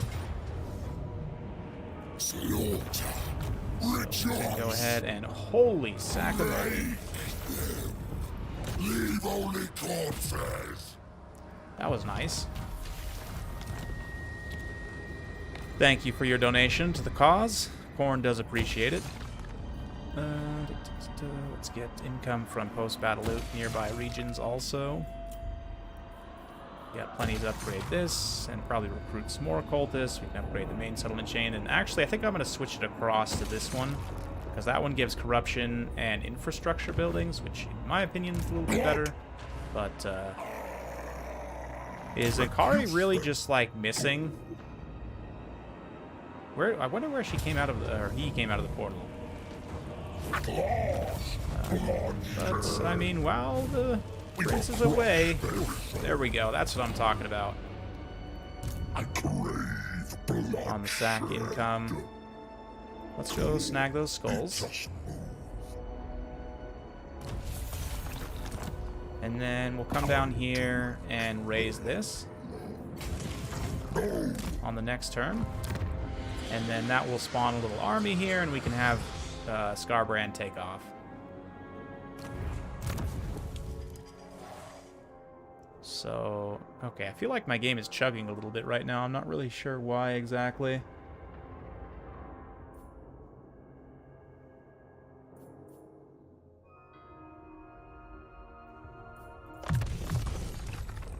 I feel like my frames just went super low for some reason. I'm not exactly sure why. We'll figure it out. Okay, let's get the blade shield. Herald grows stronger. Okay, yes. This is the thing too, is normally it's tough for a lot of factions to operate armies independently. Like a lot of times you have to double stack to be able to get through garrisons and armies at the same time. But with Khorne, because you can get reinforcements just on demand as long as there's enemy settlements to raise, like it makes a lot of sense to like go attack a couple minor settlements first to like get some reinforcements and then go attack the major settlement. No, we are literally fighting them. I don't care about diplomatic favor with them. Also, looks like Glugmir's back in action. Cultist of the Blood God. Gloogie boy. My dude. You and Gothier are going to be the best of friends. I know it didn't turn out great last time, but, oh! Nope, it's just agents. I was just going to say, is that Inkari right there? The drink of blood. Let's get through this Palace of Princes right here.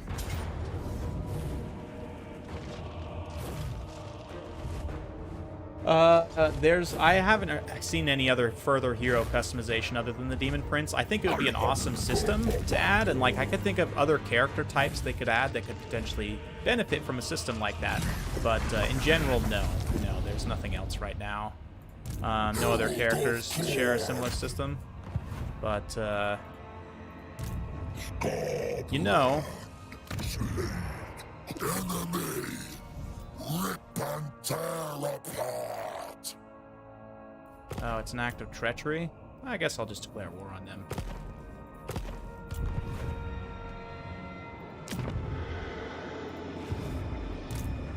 So we do actually have enough.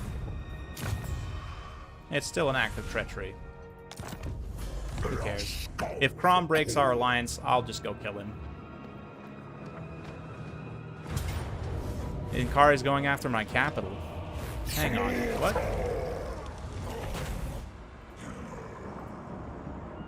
Chaos Rebel Uprising. Oh, you're right. Interesting. Bloodshed. Is he going after Gothier? He might be trying to go snipe Gothier. But, I mean, this stack is extremely tattered. I'm really not worried about them. Bridge of Brass, though, definitely needs some stuff. Continue to upgrade, get some garrison, yeah, because he can't even get there on this turn end, so if he does go, he can always reinforce back. Do not even try. That's gonna kill off a lot of units. Let's just lay siege to him. We can stand for a few turns. We'll be replenishing as they're taking attrition damage, so it'll just kind of continuously swing things more in our favor, so we take less losses. Okay. Granted, we don't have this other side stack for a super long time, so we can only do that for probably like another turn or two.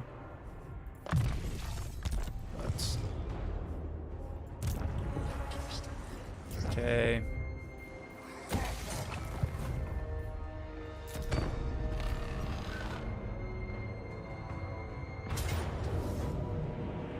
Oh, so they're actually going to come attack me. Okay.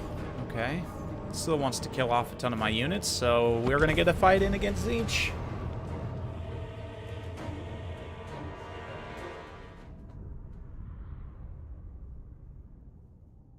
I would love that, Neil. They did that a little bit in Troy, where you could get, like, a javelin to give your hero, like, a ranged attack, right? Like, there was a little bit of that. Those flamers could be tricky to deal with. I don't actually have any mobility.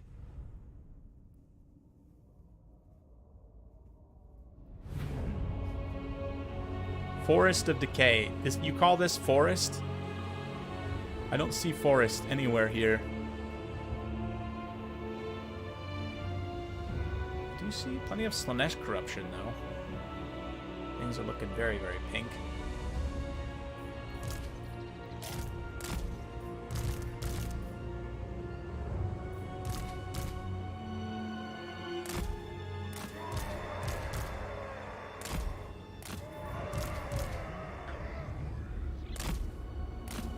Okay.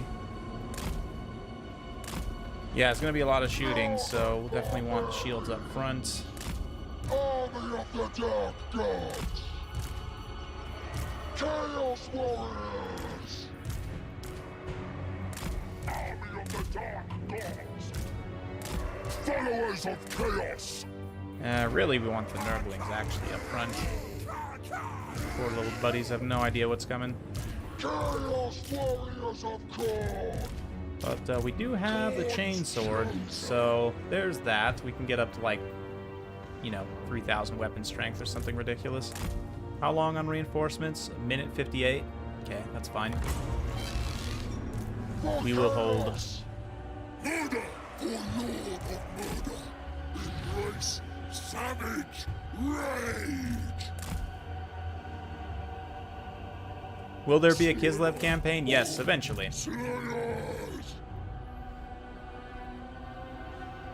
Eventually.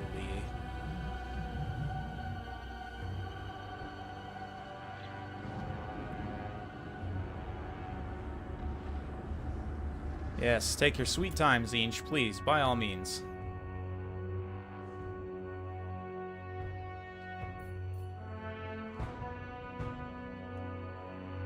Okay. Nice. Good miscast damage to overcast Searing Doom. Although, it's not going to matter because I can't punish the barrier hit and it didn't actually take any HP damage. I'm definitely going to want to summon some Bloodletters, I think, onto those Flamers. They're by far the most dangerous thing for me here. So. Chaos Warriors! Let's just attack. Just everyone attack. No, we don't have any summons here yet. What are you guys doing? Attack. For the Dark Gods! Visit destruction!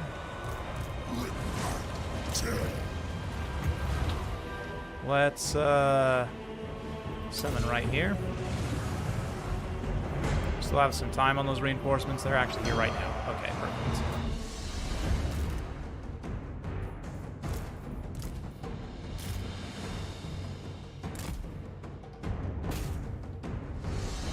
Oh, okay. You want to fight? You can fight. I'm fine for this. Fine with this.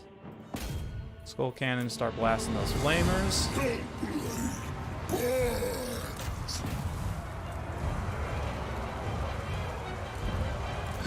Keep attacking, keep attacking. To darkness.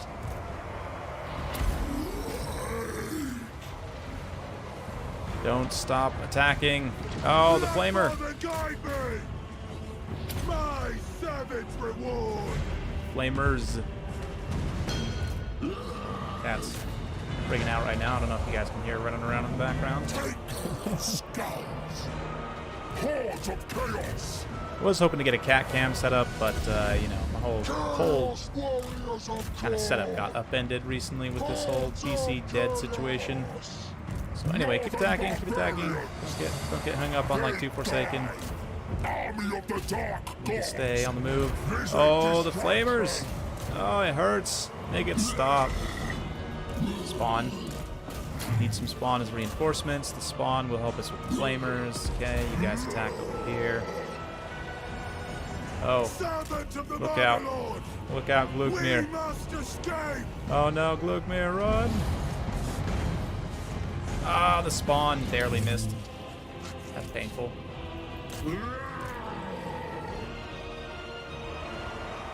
We are pretty blobbed up right here. Let's kind of unblob a few of these guys. Followers of chaos.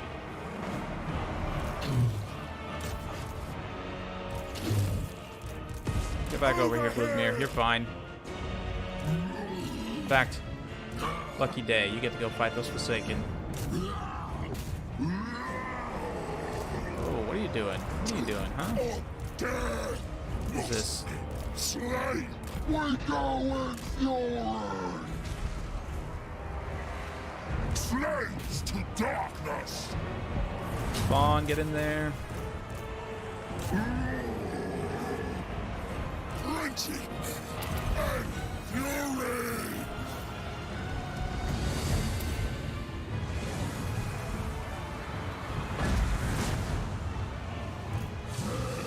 Yes. Let's get another AI attack order. Slaves to darkness. Cultist of the Blood God. Oh yeah, you can't take the chain sword. What am I up to? 830 weapon strength. Taking some hits though. That Exalted Mortar change is no pushover. The Exalted Mortar change actually has pretty decent stats. Kairos' ability set is quite a bit stronger, but the Exalted Mortar change, I need to try him out a little bit, I think. He doesn't also have Greater Arcane Conduit, I don't think, right? He's dead anyway. Who cares? Easy.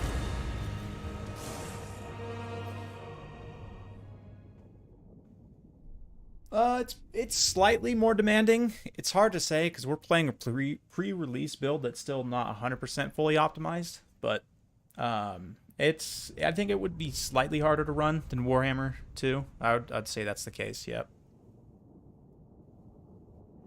Oh no, Kratos. He's fine. He's fine.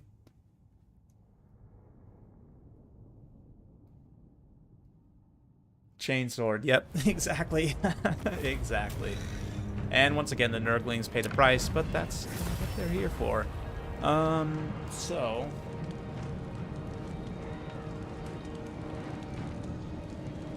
I think I need more reinforcements to fight hard.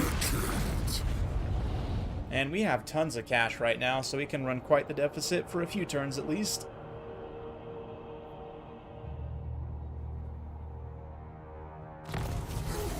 Heathblade, nice, not too bad. Settlement besieged, that should be where that, oh no, that's us besieging a settlement, that's right. Duh. Okay. I do actually want to occupy one of these settlements around here, so I think I'll occupy this one. Tear them apart. Make every home a blood shrine. Herald Make of every Khorne. home a blood shrine. How's that for advice? Destroy. I just picture, again, like, Khorne warriors and demons being very particular about their decorations. Like, you know, instead of live, love, laugh, they literally have, like, a kill, maim, burn in, like, nice, like, cursive font, painted in blood, obviously. But, you know, just some ridiculous stuff like that. Just, you know, like spending hours and hours arranging their skulls just in the perfect arrangement. Yeah. I don't know why. Just that thought of that cracks me up. Okay, but let's go fight Khorne. I got one more turn here. So we can do this. Gotta finish the job. Nope. Nope. Nope. He's gonna run. Slashed. Beaks. Crushed. You better run. Bloodshed. Okay, that's fine, I guess. This Herald, I think we're gonna put him on the Blood Shrine, the Blood Throne. Herald grows stronger. With that chainsword, he'll still have a ton of weapon strength, and it'll actually be really strong. And then we want to start getting the warrior upgrades, so let's get the blood-soaked champs. More power, more murder. And increase mobility, chaos steed, brutal charge. Now Glugmir won't be quite so useless. Walking skulls. And here we want to build. We already have all the recruitment infrastructure we need, basically, for the time being. We could just go control.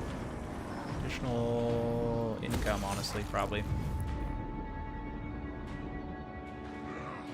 And then I had another Colt. Where was it? Did it get destroyed? Oh, don't tell me it got destroyed. Did I miss my opportunity? Sometimes the Colts will get destroyed, and it does look like, unfortunately, yeah, this settlement got razed, and I lost my opportunity to teleport across the map and go kill Kugath, which is fine. We'll wait for another opportunity to present itself. But for the time being, doing a great job. Scarbrand on the next turn, and we'll go get some more. More chattel for Khorne's horde.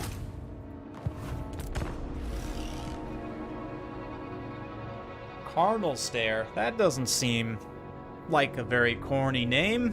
You're living in Slaanesh corrupted lands too? I definitely need to take this guy out. I mean, Cardinal Stare? Like, that's too close, man. That's too close. That's, you're gonna have to go to horny jail. There's no other way around this. Mr. Cardinal Stare? What kind of a Khorne name is that? More like Carnage Stare. I could see that, but Cardinal Stare? That's like, no, just no. You've been corrupted. Fresh skulls await us. Oh, that sack, though. Ooh, the sack.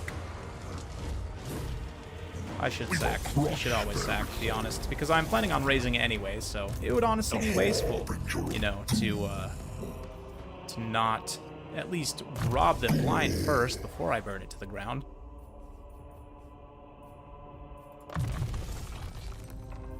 More strength. Scarbrand's quickly approaching level 50, which is the cap, which is kind of hilarious. Like, in 50 turns, we've almost gotten Scarbrand to level 50. That's pretty good clip. Pretty good clip, honestly. And his lackeys here are getting quite powerful also, even without the items, but definitely with the items. Like 850 weapon strength on this guy. Mercy's got 690 weapon strength. Can we give you anything else? We gotta have other tricks to shard. Spell resistance minus 20%. That's basically completely useless for us, but okay.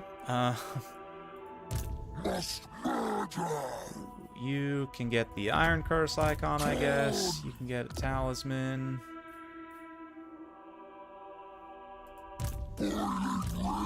Yes. Slaughter.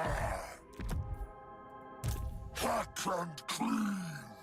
Sacred executioner. Okay.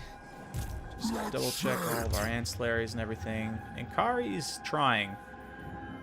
Kari's trying really, really hard, guys, to do anything useful. And mostly failing, to be honest.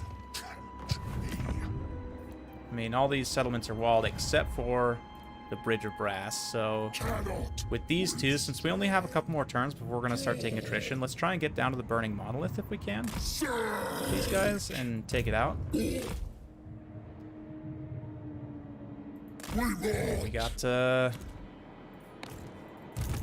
got something. Could refresh Scarbrand's movement. I crave bloodshed. I mean, this is it though, right? Yeah.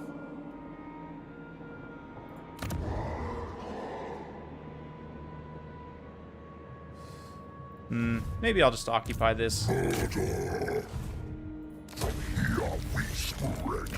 Just finish these guys off. Put them out of their misery. They're a Khorne faction. They deserve that much at least. Not like Slanesh. We'll definitely prolong Inkari's suffering as long as we can.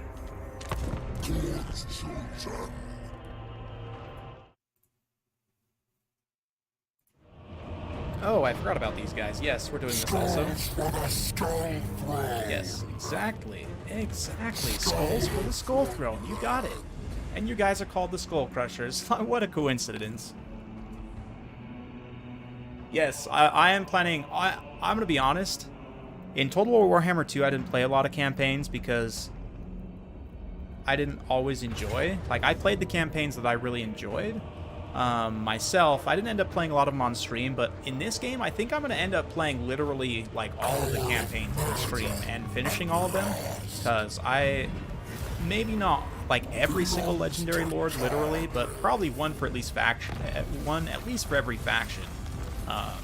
Like, we're definitely going to continue the Meow Meow, and this Scarbrand, and then Kislev at some point, definitely also. I'll probably do Demon Prince tomorrow, actually.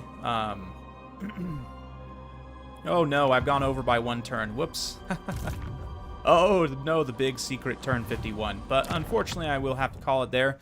So thank y'all so much for coming out. I'm going to step away for a bit. I've got to get some real life stuff taken care of. But definitely check in tomorrow. I may do a more kind of evening US / you know, East Asia, Australia time stream tomorrow. Like, I might do it more in the evening, to be honest. So for those of you guys in Europe, it may be a little bit late for you, but you can always watch the vid or the VOD after the fact. And yeah, that's what I have for you for today. So thank you all so much for coming out. Blood for the Blood God, Skulls for the Skull Throne. Thank you. We'll catch you later. Bye-bye.